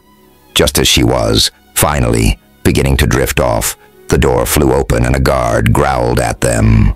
Odin summons you to judgment, mortals. Get up. Oh man, already? Phoenix grumbled. I just got to sleep. The gods do not wait for mortals. If you don't appear, you'll be automatically found guilty. Get up. All right, he muttered, turning to help Jade up. So much for innocent until proven guilty. That's a legal idea pretty unique to what we call civilization, Jade said ironically. I don't think these feudal ancient Scandinavians are big on legal niceties. You mean they assume we're guilty and we have to prove our innocence? Phoenix sounded outraged at the idea. She couldn't help laughing at his shocked expression as they preceded the guard out the door. Afraid so, she said, trying to sound casual. In her chest, her heart felt like it was about to explode. She had no idea how to prevent a guilty verdict. Do we dare ask what the penalty is if we are found guilty? Marcus asked. The guard ahead must have heard, for he turned and sent them a knowing, unpleasant grin. Death, he grinned. Not a warrior's death by blade, either. Valhalla is not for the likes of you. You'll die in the old way. Garroted and buried in the peat bogs as a sacrifice to Odin, and a warning to others who meddle in the gods' lives. Jade drew a long, shuddering breath, trying to calm her racing blood. Phoenix was silent, but his eyes were troubled. He leaned over and murmured into her ear, "Now would be a good time to spring that plan I just know you're waiting to surprise me with." Feeling helpless and thick-headed with exhaustion, she shook her head numbly. "I'm sorry, Phoenix, I can't think of anything." "We will just have to tell the truth," Marcus said, raising his chin. "Great." Phoenix threw up his hands. "The truth against the Master of Lies and an assumption of guilt. I don't like our odds. Give me a sword, and I'll show them where they can stick their truth." Chapter 21. Once again, the travelers found themselves in the great hall of Gladsheim. Dusty beams of afternoon sunlight poured in through the high windows, falling on a strange scene. The room had been converted into a sort of courtroom, with chairs and benches lining two sides. Odin's throne was placed at one end, and 3 stools stood forlornly out in the middle, facing the king of the gods. This time, there were more than just a few gods in attendance. Every seat was full. The entire Aesir, and several of what Jade called the Vanir, other kinds of gods, evidently, were present for their trial. Phoenix gazed at the assembled pantheon in awe. They were all shapes and sizes. Many were giants, 30 feet tall, or half and quarter giants. Not just gods, either. Goddesses were in attendance, too. Both sexes were muscular, beautiful, and barbaric-looking in iron-studded leather, cloaks and long blonde or red hair. Loki was one of the exceptions, dressed entirely in black leather, with his dark hair slicked back. He strode into the hall like he owned it. Finding a front row set, he raised an eyebrow at the current owner, who grumbled but moved away. Sitting gracefully, Loki sent Phoenix a cool smile and proceeded to inspect his fingernails with supreme disregard for his fellow deities. Their guard prodded the three companions until they unwillingly sat on the stools provided. Several gods and goddesses muttered, frowning and grunting as the accused sat down. "Silence!" All three jumped as Thor's enormous voice boomed across the hall. "All rise for Odin, King of Asgard," he growled, glaring at anyone who took too long to get up. There was a quick scraping of chairs as everyone stood. Phoenix hastily hauled Jade to her feet when she didn't react swiftly enough. A rapid look at her face told him she was far from recovered. The circles beneath her green eyes were dark bruises, and her expression almost vague. She blinked slowly, frowning again. For a moment he wondered if she'd somehow managed to find some more of that dratted lily plant. Then he dismissed the thought as unworthy. She was just exhausted from the effort of being killed twice within 3 days and protecting him and Marcus.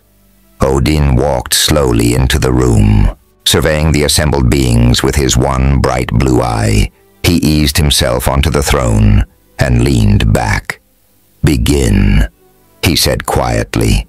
Somehow, his voice carried to every ear. Thor rose. He stood at least 15 feet tall and had to be almost half that across the shoulders. The man, God, was enormous. In one massive iron-gloved hand, he gripped a war hammer, and on his head perched an iron helmet. Much of his face hid behind a reddish beard. When he moved, though, it was with surprising grace and silence. He moved like a warrior, a fierce animal restrained only by his intelligence. Frankly, he was scary. "Father," he boomed again, "these mortals dared to abduct my daughter and hold her hostage, putting our whole world in danger of the chaos that is Ragnarok. They have also conspired to steal Mjolnir." He brandished the hammer over his head, and the crowd of deities muttered angrily, "And..." He waved for quiet. "And they murdered my battle companion and friend, Hrothgar, king of the Sver people. Here is Blodball, the very sword I gave to Hrothgar in friendship." Thor hooked his hammer onto his belt and drew out the sword. It looked like a toothpick in his huge hands. He gazed sorrowfully down at it, and then placed it on a table close beside Odin's throne. His great head snapped up and he glared at the three companions. For any one of these crimes, they should be sacrificed. Facing his father again, he drew himself up to his full, imposing height. "Pass judgment now, Father, for there is no doubt of their guilt." Odin nodded slowly.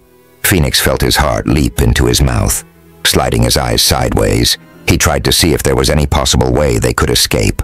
Guards stood close by on all sides, and the exits were similarly blocked. His heart sank. The king of the gods opened his mouth. "My lord." Jade stood up. Phoenix gaped up at her. Suddenly, she looked fully alert and perfectly fine. In fact, better than fine. Blinking, he noticed her clothes and skin were inexplicably clean. Her hair tidy and unsinged, her elven features oddly accentuated. What the? Then he realized she'd drawn the dregs of her energy to cast an illusion spell on herself. For a moment he was stunned at her sheer vanity. What did it matter how she looked? Then it dawned on him that she was right. Snap judgments were made on how people looked. Even the gods had to be guilty of that. Right now, Jade looked like a true, noble light elf, not some half-dead, homeless nobody. "My lord, I humbly request you grant us the right to speak," Jade repeated as the gods' voices swelled in outrage. "Who are you to make such a request, mortal?" Odin asked coolly. Jade dipped him a deep curtsy, but kept her head high. "I am Jade, daughter of Freyr, lord of the Ljósalfar." The tumult that arose from her statement was deafening. Loki started half out of his chair, his eyes narrow with fury. Odin waved her forward and nodded. Now Phoenix understood why Jade had refused to tell their names. Names did have power, even if it wasn't always magical. Did they have a hope now? Was Freyr an important enough name to drop here? Could he be called as a witness? Phoenix found himself digging his nails into his palms. He wanted to jump up and yell at them all, force them to believe. He gripped the chair seat hard, pinning himself down so he wouldn't wreck everything with his stupid impulsiveness. Jade rode out the furor with queenly hauteur, ignoring the audience as she glided forward into the center of the room. Phoenix had to admire her guts, but he was afraid she might collapse in the middle. He had a feeling she was running on sheer adrenaline now. "My lord," she drew a breath, obviously considering her words. "There is no evidence to support my lord Thor's accusations. Hrothgar himself, in gratitude for services rendered, gave Blodball to my companion." She had to shout to make herself heard, as the room again erupted into talk. "Hrothgar was killed by a troll, not us. Freyr, and all of Hrothgar's village can attest to that. Thruder is safely returned to you and will tell you herself that we did not abduct her." Beside him, Marcus stiffened and gripped Phoenix's arm tightly. He sat rigidly upright, staring at Loki. "What is it?" Phoenix whispered. "That man, sitting next to Loki." Marcus jerked his head. Phoenix saw a sallow-skinned, slender man leaning in to speak with the god of mischief. With his face turned away, only the back of his dark head could be seen. He wore a close-fitting black cap, with decorated tassels sticking out on either side, and his long black hair braided into an intricate knot at the back. His floor-length robes of black were decorated with gold embroidery. He seemed strangely out of place amongst the fur and leather-clad gods. "What about him?" "It's Judai," Marcus hissed. At that moment, every god and goddess in the room leapt to their feet, shouting denials and angry comments. Phoenix looked up to see Jade standing in a beam of sunlight, pointing dramatically at Loki's calm, smiling figure. Obviously, she'd just named him as Truda's kidnapper, and it wasn't being well received. Jade seemed to be doing what she could, so Phoenix turned his attention back to Marcus. She'd probably sweet-talk them better than he would anyway. Where the heck was Bryn when you needed a silver tongue? "Are you absolutely sure?" he growled. Marcus sent him a look of complete, unshakable certainty. Phoenix held up a hand in acknowledgement. The deities resumed their seats, and Phoenix could now see their archenemy again whispering into Loki's ear. "Damn, that changes things. For the worse, I might add." "Agreed. There's no telling what Judai is saying to Loki, and no doubting who's running the show now," Phoenix muttered. Marcus sent him a quick, confused look. How could Judai be controlling a god? "You'll just have to trust me on this," Phoenix said quietly. "He is. Somehow. What can we do?" Phoenix gritted his teeth. "As much as I hate to say it, I think we have to wait. Jade seems to be at least giving Odin something to think about. The best we can hope for is some luck. Maybe Bryn will turn up with Truda at just the right time." Marcus bowed his head slightly, his eyes hard. "I prefer to make my own luck. Just get me close to Judai, and I will find a way to kill him and end this right now." His fingers flexed as though gripping an invisible dagger. Phoenix grabbed his hand. "Don't be stupid. We're in a room full of people with divine powers, and Judai himself is an archwizard. You don't stand a chance." The Roman met his gaze, his face stony. "This counsel from you?" He relaxed a little and nodded. "Very well. Let's hope you're right then, and the real Truda shows up. Otherwise," he glanced at the impassive face of Odin, "I don't think we're getting out of here alive. Look." Phoenix turned back to the trial. As he watched, Loki nodded in response to some question from Odin, rose, and left the room. Possibly only Phoenix and Marcus caught the significant look that passed between the god and the Chinese villain. Judai closed his eyes. His lips moved briefly, and his hand shifted in a slight, graceful gesture, as though he were forming the outline of something in the air in front of him. "What's he doing?" Phoenix hissed. Marcus didn't reply. His eyes were slitted in hatred. They found out when Truda entered the room, with Loki striding beside her. If Loki was there, it had to be the real Truda. But why was she with him? Phoenix started to rise. A guard pushed him roughly back down. Jade cast an anxious look back at them, but Phoenix could only shrug his own disbelief. She bit her lip, frowning at Truda and Loki. Then she tilted her head to one side, stared harder. As Phoenix watched, Jade's eyes narrowed and her jaw firmed. Something magical was going on if he read the signs right. But what? Odin had greeted his granddaughter with a gentle smile and a request to tell him exactly what had happened over the last few months. Phoenix and Marcus listened with increasing horror as the girl described an entirely fictitious abduction, months of imprisonment in Albion, and a harrowing trip back to Svealand. Then, Truda's lip trembled, and a tear slid down her cheek as she pointed to Phoenix and Marcus. Those two found Grendel, the troll, had died in the sunlight, and they pretended they had done it. So Hrothgar would be nice to them. That's why Hrothgar gave them Blodball. Then they left the village so Grendel's mother could come along and kill Hrothgar, as they'd planned together. Phoenix wished he could strangle the kid, or give her the Oscar for Best Actress. After all they'd done for her, she was betraying them. Frowning, he remembered the binding spell Jade had put on the companions back in England.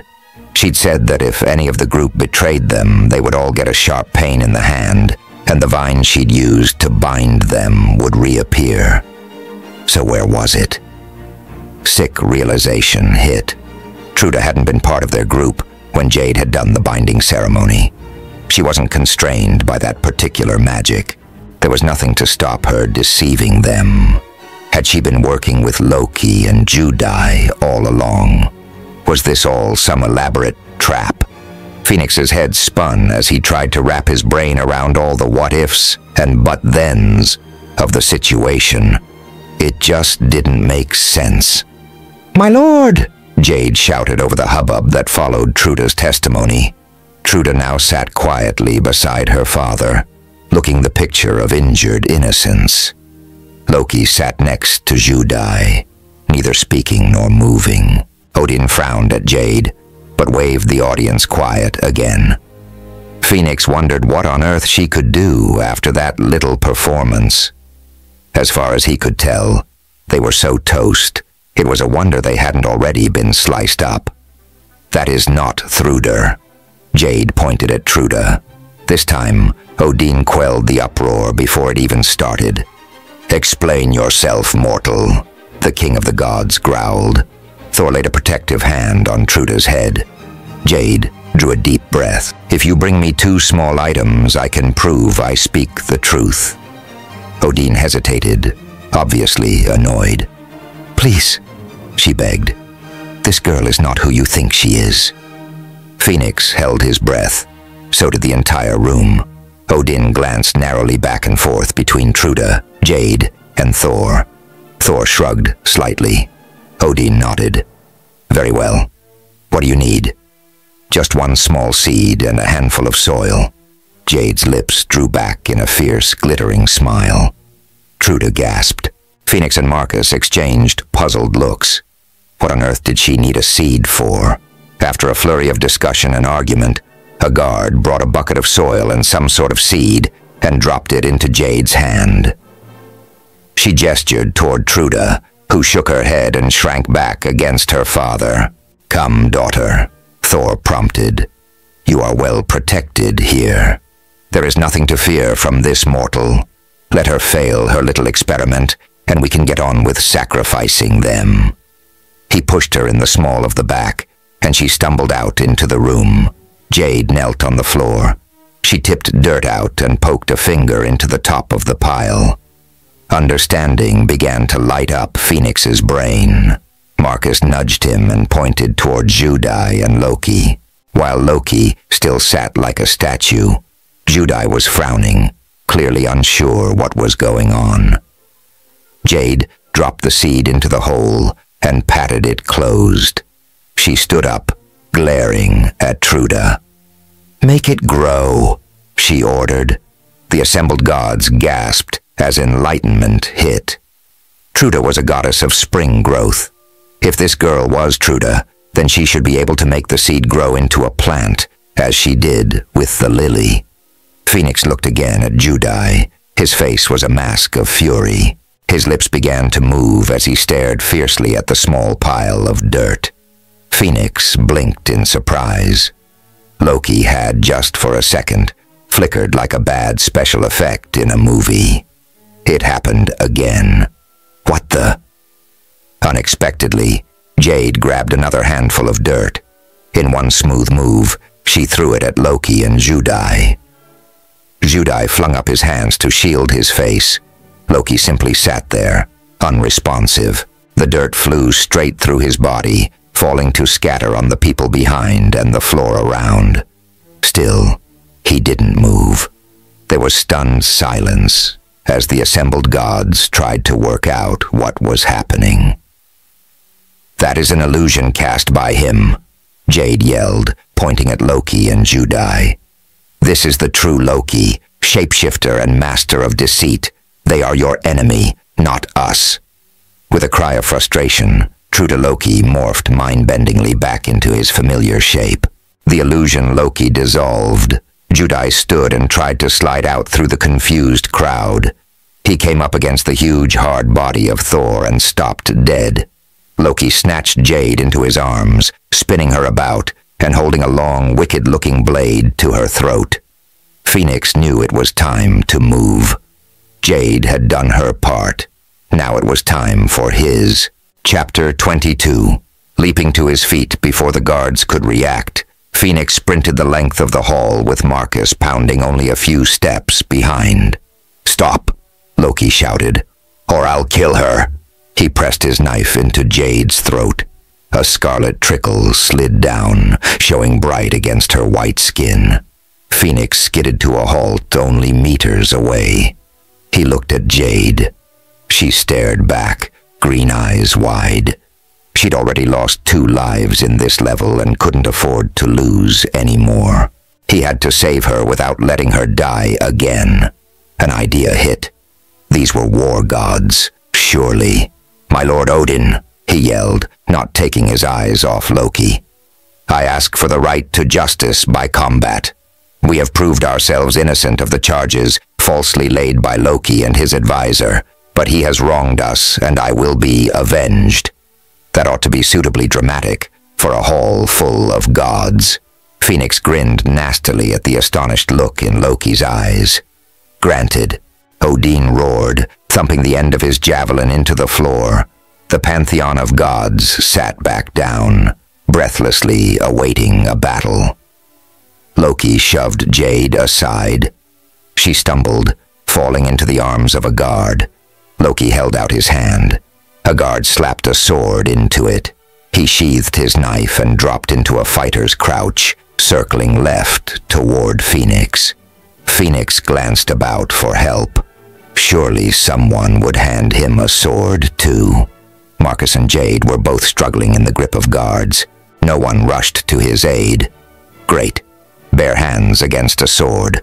What the hell was the thinking? Oh well. He squared his shoulders. At least with his Aikido training, he had some chance. Hopefully. He really didn't want to lose another life. It hurt too much. Loki glided closer. Phoenix watched closely, trying to judge how he would attack. These people favored broadswords, which meant slower, sweeping attacks. That might work in his favor. Sure enough, Loki came at him with a war cry, committing himself to a two-handed, overhead strike. Perfect. Phoenix allowed his Aikido reflexes to take over. Instead of stepping away or dodging, he stepped toward Loki. Swiftly, he slipped inside and under Loki's descending arms, put his back hard up against Loki's gut, grabbed an arm, and dropped. The god sailed overhead as Phoenix fell to his knees and let go. There was a moment of shocked silence as Loki crashed heavily on his back and slid across the stone floor. Phoenix jumped up and looked around, measuring the distance between himself and Blodball, lying near Odin's throne. Too far.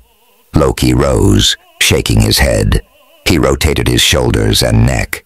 Damn, people weren't supposed to get up so fast after being thrown like that. Well, Loki wasn't exactly people in the ordinary sense of the word. This called for something more drastic. The god came at him again, more warily this time.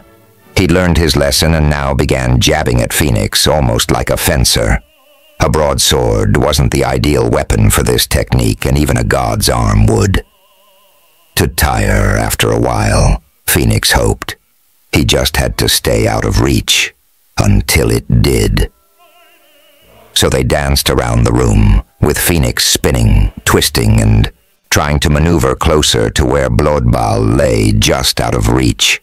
Twice the tip of Loki's sword caught in his clothes, tearing them and scoring across his stomach. Both times the crowd gasped, blood dripped, and Loki's grin became triumphant. At last, the opening Phoenix had been waiting for came.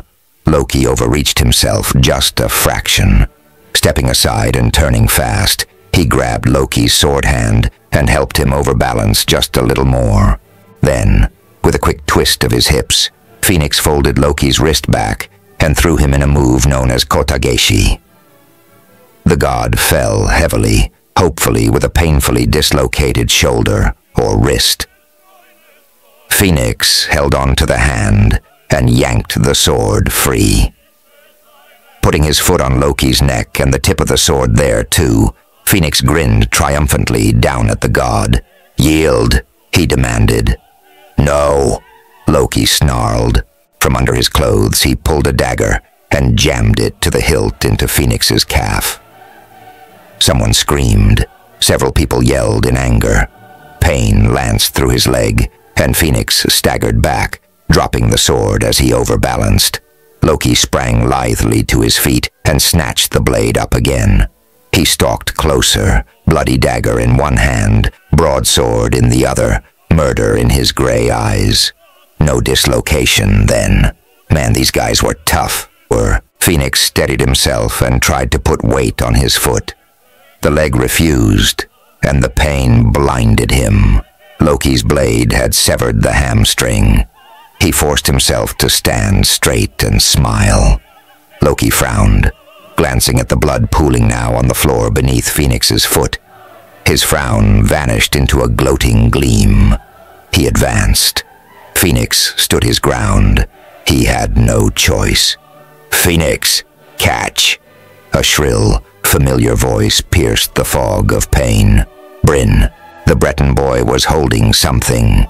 Blodball. He threw it. The blade arced through the air. With a roar, Loki launched himself at Phoenix, trying to get there before he caught the sword. Too late. Phoenix snatched the hilt and parried Loki's blow at the last second. Strength, power, and exultation flowed through his blood from the sword. It warmed his body like a hot drink on a cold day. Vigor pulsed back into his limbs. Tentatively, he put weight on his injured leg and was surprised to find he could. The injury was either gone or irrelevant. He wasn't sure which. Heady and glutted with power, Phoenix crossed swords with Loki in a flurry of blows too quick to analyze. Bloodball sang in his heart, called to his mind, enticed him toward victory. Phoenix let the sword take over, flicking it in to slice Loki's skin once, twice, 3 times. The blood that spattered the floor was now a god's life offering. This was too easy. Phoenix grinned madly, quite enjoying the bout now. He couldn't lose with Bloodball in his hands. Loki snarled, his face contorting, shifting, morphing into the familiar black wolf that had harried them through the woods. Razor fangs snapped at Phoenix's left arm, latching on and slicing through to the bone. Phoenix screamed in pain. In desperation, he twisted and hacked awkwardly at the wolf. Loki released his arm and skittered away, his claws rattling across the marble. He shifted back to his human form, picked up his sword and strode casually over to where Phoenix knelt on the blood-slippery floor. Phoenix sucked a deep, ragged breath. Heaving to his feet, he set himself for the next attack. Arrogant in his belief of victory, Loki smiled, baring reddened human teeth in a barbaric, frightening display. The god swung his sword in a furious flurry of strikes that Phoenix barely managed to deflect. Even with the sword's magic, he could feel his body weakening through loss of blood. He had to end this, and fast. At last, he saw an opening. Turning aside, he sliced across Loki's arm. Black leather parted, and red showed. Loki dropped his sword from useless fingers. Phoenix lunged, stopping the point of his blade just short of Loki's exposed throat. "Yield," he repeated, panting. Loki glared. "Never." His eyes rolled up as his body twisted in a logic-defying, purple-blue shimmer. Startled, Phoenix backed away. Loki grew. And grew. Too late he remembered that his true form was of a giant. Bloodball's song faded as cold logic replaced battle fever. Jade, Bryn, Truda, and Marcus appeared by his side, all staring up at Loki's towering shape. At a gesture, Loki's sword leapt back into his hand and grew to match his size. He now wielded a blade fully 12 foot long. "Run," Phoenix advised the others. They turned and faced a tired, one-eyed old man. Odin looked at them with an expression of weary regret in that single eye, then switched his gaze to the looming darkness of the god of mischief. He thumped the end of his spear on the floor once. The sound echoed hollowly around the great chamber. "Enough," he said quietly, but his voice seemed to blank out all other noise. The world stopped. A strange, muffled silence fell on Gladsheim. Loki paused in mid-strike, his booted feet clumping only faintly on the stone floor. Everyone watched their king. No one spoke. Odin waved a hand. Most of the gods and goddesses nodded and left the room with regretful, backward looks. Shortly, only Thor, Truda, Loki, and the 4 companions remained with the king of the Norse gods. Odin sighed and limped slowly back to his throne. "Loki, why must you continually stir up trouble in Midgard and Asgard?" Odin's face showed paternal regret, like a father whose child has been brought before the principal once too often. "It was you who stole my granddaughter and hid her in Albion, wasn't it? And also you who set the wolves on these mortals and the trolls on Hrothgar's people. Why do you wish for Ragnarok?" Loki sneered and slouched over to sit at his ease in a chair nearby. Phoenix did a double take. The god had reverted to human size. His body and clothes were unmarked, whole. Phoenix wished his were the same. He kept Bloodball to hand, just for its pain-numbing effect, and wondered if he'd pass out soon. What can I say, my king? Loki shrugged. I'm the god of chaos. Ragnarok is the ultimate chaos, a chance to start afresh with a better world and a better ruler. Besides, Thor annoyed me. I wanted to teach him a lesson. Phoenix started to limp forward, but Jade and Marcus grabbed his arms and held him. Let them sort it out, Jade whispered. Truda, however, was under no such restrictions. She stomped past them to stand before Loki, with her hands on her hips. She wagged a finger at him. You're a bad, bad man, Uncle Loki. First you stole me from my bed, then you made the nice druids keep me, and they all got killed by the Romans. You got poor Hrothgar killed, and then when I finally got home, you put my friends and me in prison. You're not my friend anymore, you hear me? I hate you. Overwrought, the godchild stamped her foot, then burst into tears and threw herself into her father's arms, sobbing. Loki raised one dark eyebrow. I'm devastated, I assure you. Thor stepped forward, his face thunderous. I've had enough too, Loki. You're my father's blood brother, and we've put up with a lot from you. But taking out your anger at me on a child and mortals is beyond acceptable. You're no longer welcome in my home. He picked Truda up and held her against his huge chest, patting her fiery hair soothingly. Loki yawned. Again, I'm distraught. Not to be allowed to babysit those hell children of yours ever again. Oh me, oh my, how will I cope? Perhaps this will not bother you either, my brother. Odin's soft voice cut in. You are henceforth banished from Asgard and Midgard for a full millennium and a day. You may not come to any place of the Norse gods or man for that time, or until Ragnarok does descend upon us. Whichever is first. Loki turned an insolent look on his king and bowed his head. Very well, old man. The petty politics of Asgard bores me to tears anyway. Just remember, though, if Ragnarok does come first, don't look for me to fight alongside the Aesir in that final battle for the end of the worlds. You are no kin of mine any longer. With that scornful, ringing declaration, the god of mischief and deceit turned on his heel and walked away. Wait. Jade's clear voice spoiled his masterful exit. What happened to that man? Judai. What was he doing here? Loki stopped, glancing back over his shoulder. Everyone looked around, only now noticing Judai was, indeed, missing. Marcus swore imaginatively. Phoenix breathed a sigh of relief. He was so not ready to face the ultimate bad guy yet, even with his new sword. The god of chaos raised his brows in cool hauteur. I have no idea. He came a few days ago with a warning that you were on your way to return Truda, and a charming plan for how to make her homecoming more fun. Oh, the wolves. Grendel and setting Grendel's mother on the village were all his ideas, too. I would have let the wolves eat you. He wanted you two alive. He pointed at Jade and Phoenix. I don't care who he is, where he is, or where he came from.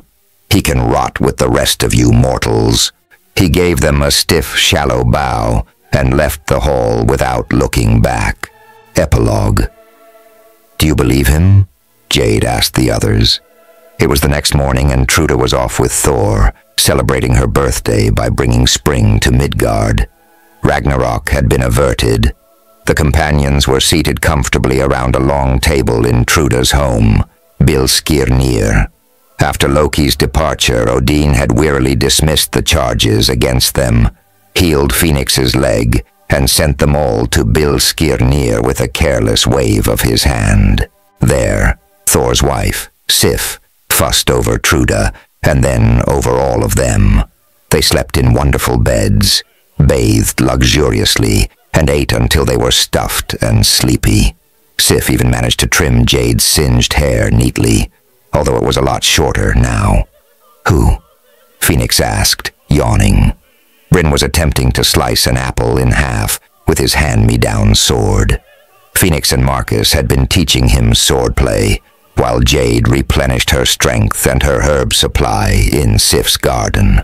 Loki, Jade sighed, sorting herbs without really paying attention. Do you believe that he only just met Judai and doesn't care where he is? Marcus looked up intently. Nearby, Bryn picked up the bruised apple and tossed it in the air again. No idea. Phoenix shrugged. Anyway, it's not really important now. We still have to complete this level, remember? I know, but it doesn't seem right to just steal the hammer after all this. She shook her head, frowning at the bunch of aconite in her hand. What? Thor's booming voice made them all jump guiltily. Phoenix's hand dropped to his sword. Jade gasped as Thor shouldered his way into the room and bore down on them. Truda was right behind him, hurt and anger clouding her big blue eyes. Thor thumped a massive fist on the table, making all the plates bounce. You are trying to steal Mjolnir, just as Loki said. Guards. No, no. Jade jumped up and ran to the Thunder God. No, she pleaded, feeling sick that he and Truda thought they'd go through with it now. Please listen to us. Truda, please. Thor hesitated, looking down at his daughter. Truda poked out her bottom lip, then nodded reluctantly. Thor waved the guards away and the two sat down, feeling like she was once again on trial. Jade paced the floor. She outlined their first two quests, prudently leaving out bits that related to coming from another world. Phoenix nodded at her encouragingly, so she hoped he was in agreement with her. There'd been no time to consult, after all. So you see, she spread her hands. We can't continue without your hammer. With the hammer, we're supposed to go to Egypt and release the goddess Anuket, who's trapped in a Tekken there. That's all we need it for. Then we can go on to the next quest, and the next, and finally we can kill Judai, the one who's behind all of this. Jade finished, looking hopefully at Thor. We'd return it straight away, I promise, she added in a small voice. There was a long silence as Thor glared at all four. They each met his eye, as bravely as they could. He drummed his thick fingers on the wooden table and stared at his daughter for a long moment. Then he slapped the palm of his hand on the table, startling them once more. By Odin's eye patch, I'll do it. Thor grinned, his bushy red beard quivering and his blue eyes glittering with anticipation. It sounds like you'll only need it for a week or so. With Loki gone, things should be pretty peaceful for a while. I can live without Mjolnir for that long. He looked down at Truda again, stroking her bright hair. Besides, I do owe you a favor for bringing my daughter safely home. Without her, Midgard would have been locked in winter, and thousands of gods and mortals alike would have died in the ensuing battle. Besides, Hrothgar would only have given my gift sword to a true hero. Here, he got up and unhooked Mjolnir from his belt. Striding over to Marcus, who was nearest, he held the short-handled hammer out. Standing, Marcus hesitantly reached out and grasped the handle. Thor let go. Marcus yelped as the hammer smashed to the ground, cracking the granite floor. Thor laughed uproariously at his own joke. Still chuckling, he unbuckled his belt and stripped off his iron gloves. Sorry. Couldn't resist. You'll need Megingjord, the belt, and my gloves. They give you the strength to lift the hammer, boy. Thor explained, still laughing as Marcus strained to lift the weapon. The belt and gloves shrank, becoming a perfect fit when Marcus pulled them on. He wiggled his fingers, raising his eyebrows at the flexibility of the iron. Reaching down, he yanked at the hammer, staggering back as it lifted easily now. Bryn giggled. Marcus turned to Phoenix. You should carry it. Phoenix shook his head and patted Bloodball. Not a chance. I'm sticking with my little friend here. Jade, Marcus looked at her, the hammer held out toward her. She backed away, hands behind her. Iron gloves? I don't think so. It's all yours. Marcus glanced at Bryn, who grinned cheekily and shook his head. You're the warrior. I'm just a thief, remember? Besides, I can barely handle a normal sword, let alone a magic hammer. Besides, he shrugged. Whoever heard of a thief giving things back at the end? Sighing, the Roman nodded, accepting the burden. Thor patted him on the shoulder and led him to one side, explaining how to handle the weapon. Jade drew the others to Truda.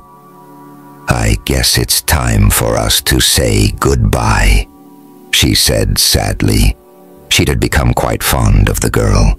It had been nice to have another female along. Truda threw her arms around here and squeezed tightly. You'll take care of Bryn for me? He picked the lock to let me out of jail, you know. Jade smiled and tweaked one red braid. Of course we will. But he has a habit of taking care of us, really. We'd be lost without him. Bryn came up, blushing furiously.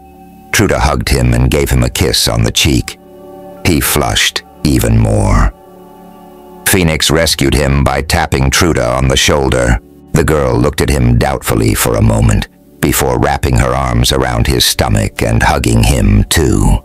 Thanks for bringing me home in time to balance out the seasons again like I'm supposed to. You take care of yourself, okay? She frowned up at him like a little mother. You take care of yourself too, brat, he said. This must be what it's like to be an older brother, huh? It's not so bad. You're all right, kid. He gave her an awkward, one-armed hug. Truda sniffed and nodded. Without looking back, she ran to Marcus, gave him a flying hug, and dashed out the door, bawling. Thor looked after her with an indulgent smile, then came back with Marcus to join them. He rubbed his hands together and grinned broadly. Right then. Off to Egyptus, is it? They nodded, looking at each other doubtfully. Stupid place, that. Thor turned away, waving at them to follow. Full of arrogant gods with the heads of animals and the brains of them, too. It's the heat. Makes them idiots. He snorted and shook his shaggy red head. Now when you're done, all you need to do is make some small sacrifice to me. Call my name, and I'll know you're ready to give Mjolnir back. In the meantime, he shook a warning finger at Marcus. Look after it. I'd hate for that thing to fall into the wrong hands. They followed him for some time, through the twisting stone corridors of Bilskirnir. Finally, Thor led them outside. 3 servants waited, holding their horses and all the gear. Jade blinked. She'd forgotten about the horses. Thor smiled. Ready then? Jade began. How do we get there? Thor chuckled and pointed toward a stone gateway in his garden. It looked remarkably like the 3-stone doorway they'd stepped through in Stonehenge. Extremely like, in fact. Phoenix eyed it, then looked around. Another spring equinox ceremony, I suppose? He sighed, his shoulders twitching, probably at the thought of more Roman arrows. Thor waved a hand dismissively. Nah, those druids have no idea. You don't need a ceremony to use their portal. He winked. Just timing. It only opens at the equinoxes. Stupid mortals.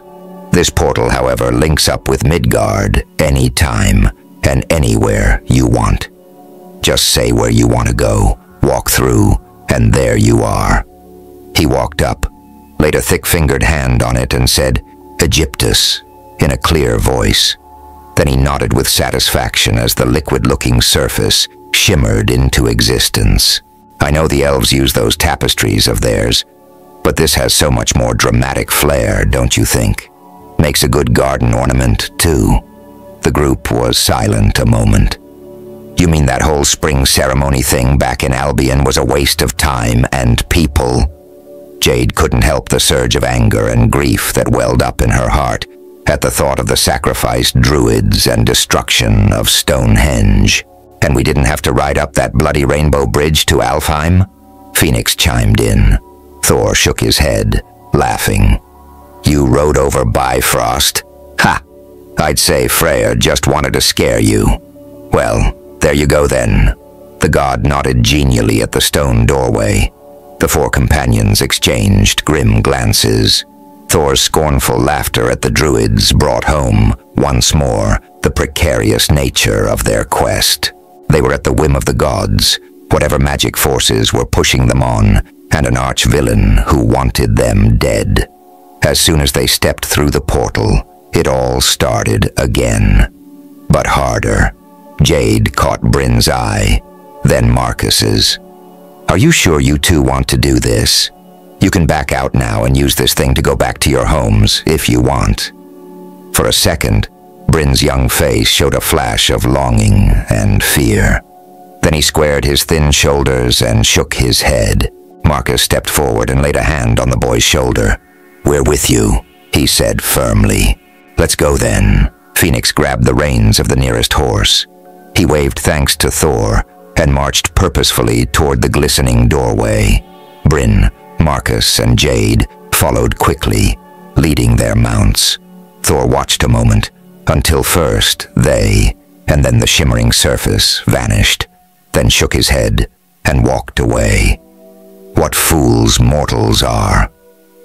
Nearby, a lean man in severe black robes emerged from the deep shadows of an oak tree. He gazed at the empty stones for a long time, then smiled a particularly mirthless, unpleasant smile. Judai touched the gray granite and murmured softly.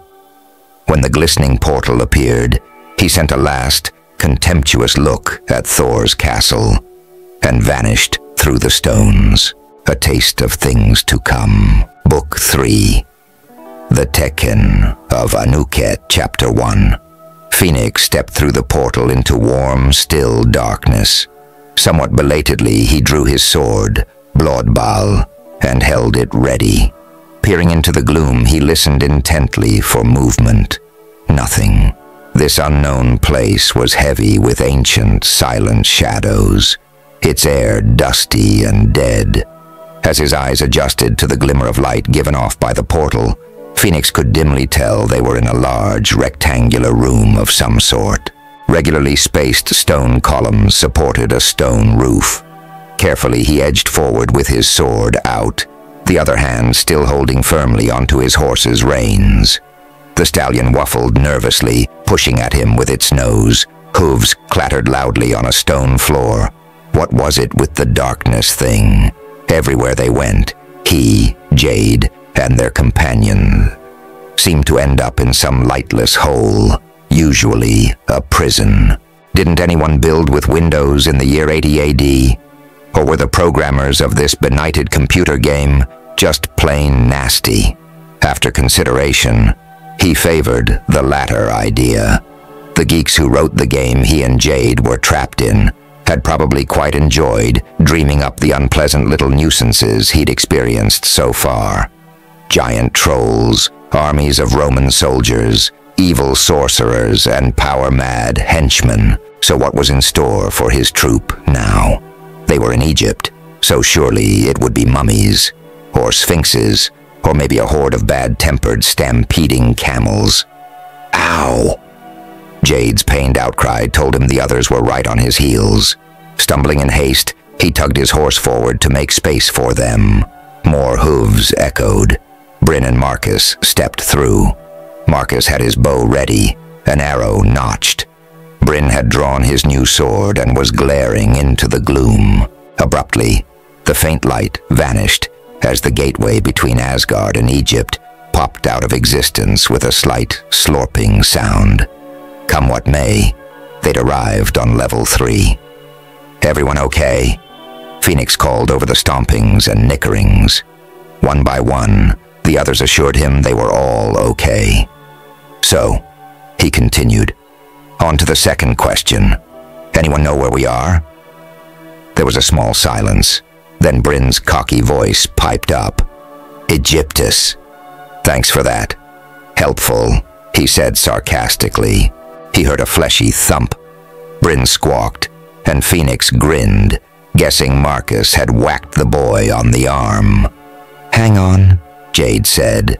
She tucked her quarterstaff under one arm, and seconds later, a greenish light appeared in her cupped hands. She'd cast her favorite light spell. Next, she murmured a few words over the glowing ball and blew on it gently. To Phoenix's surprise, it wafted out of her hands and began to drift around the room.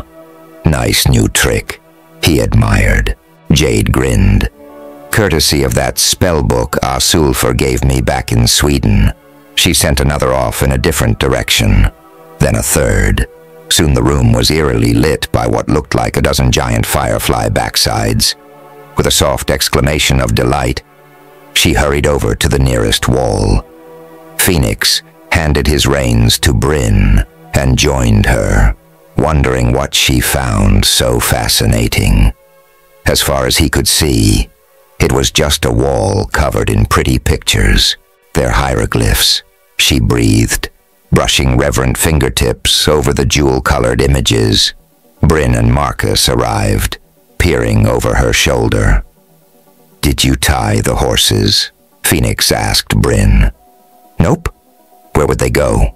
The Breton boy raised an eyebrow at him. "Good point." Phoenix glanced around the room. There were definitely no windows, and more concerning, no doors. Even the entrance they had come through was merely a 3-stone door frame set into solid wall. "Maybe we shouldn't waste time on the walls, Jade," he suggested. "Maybe we should be looking for a way out of here." "I suppose," she agreed with obvious reluctance, but didn't turn away. Phoenix waited a second, then gestured to the other two. There didn't seem to be any immediate danger. It wouldn't hurt to let her stay while they looked for a way out. He and Jade had had their differences in the past, but Phoenix was determined to be a true leader now and earn her respect and cooperation. Ordering her to come away from the hieroglyphs would be a poor way to start. "Could you at least lend us some of the lights?" He prodded her gently in the ribs. All of the light balls were dancing around her head, illuminating the wall she was examining. Jade nodded, tucked a stray strand of shoulder-length white blonde hair behind a pointed ear, and waved a hand absently at the hovering lights. 3 of them drifted down to Bob, just over the boys' heads. "Right." Phoenix stared around, trying to see into the gloomiest corners. "There has to be an exit. Let's split up and find it, but don't get lost. We don't know how big this place is." The other 2 nodded and walked away, green lights dancing around their heads. Phoenix headed in the opposite direction. As it turned out, they were in no danger of getting lost. The room was fairly small and was flanked by 2 rooms that were even smaller.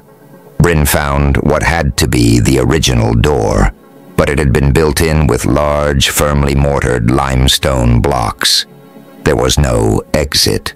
Finally, the 3 gathered around a central stone altar and admitted defeat. "Unless there's some sort of secret entrance, I can't see a way out of here," Phoenix declared. "Ideas?" "We could look for a secret entrance," Bryn offered. Phoenix raised his eyes to the ceiling briefly, but nodded. "Okay, noted. Any other ideas?" "Let's ask Jade," Marcus advised. All 3 turned to look at her. Their half-elven companion was still staring intently at the hieroglyphs that covered the walls. Her mouth moved silently, and her eyes were almost crossed with intense concentration. "I've got it." She turned and beckoned them, excitement making her green eyes glitter. Relieved, Phoenix jogged over. Trust Jade to come up with a decent plan to get them out of trouble. "So," he prompted. Jade pointed at a set of pictures encircled by an oval. To Phoenix, it looked like a hook and a shovel, followed by a flying saucer and a small chicken. Outside the oval was a hamburger bun a sailing boat, and something that looked like a complicated shower head. Perplexed, he raised his eyebrows at Jade. She grinned at him. See, it says we're in the offering chapel of Snefru's shining pyramid, a portal inside the pyramid chapel. Please, the game programmers are obviously fans of the Stargate Sci-Fi TV series. Any minute now it will be aliens landing on the pyramid. Phoenix, Bryn, and Marcus all stared at her, with looks of blank astonishment for a moment, before blinking again at the pictures.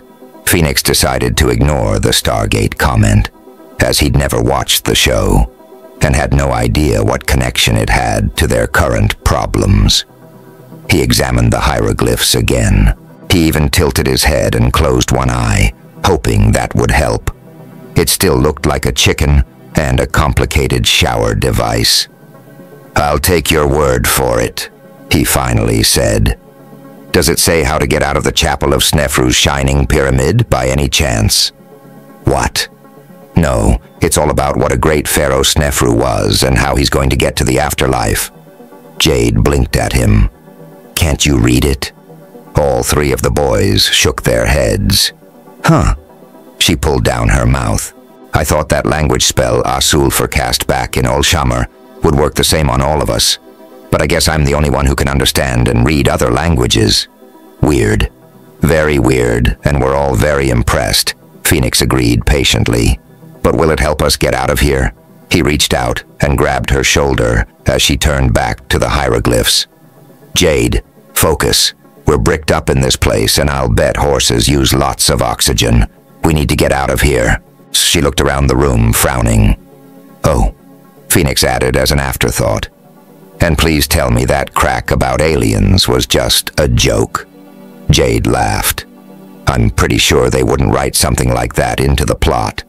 There was no mention in the game manual, was there?" Phoenix thought hard, then shook his head, relieved. "Ultimate bad guy to kill, U-Dragon to master, plus 5 levels of evil henchmen. Gods, elves, magic, and monsters, yes, but no aliens, thank goodness. Okay, so we just need to get out of here and get on our way to releasing the goddess Anuket from her prison then." Jade summed up their situation. They all stared around again, seeking inspiration. "Secret passage?" she asked, her tone hopeful. "Already thought of it?" Phoenix replied. Bryn snorted a laugh. She looked at all three of them in turn. "But did anyone actually look for one?" The three boys exchanged sheepish glances. "Obviously not," Jade sighed, shaking her head. "Let's go then."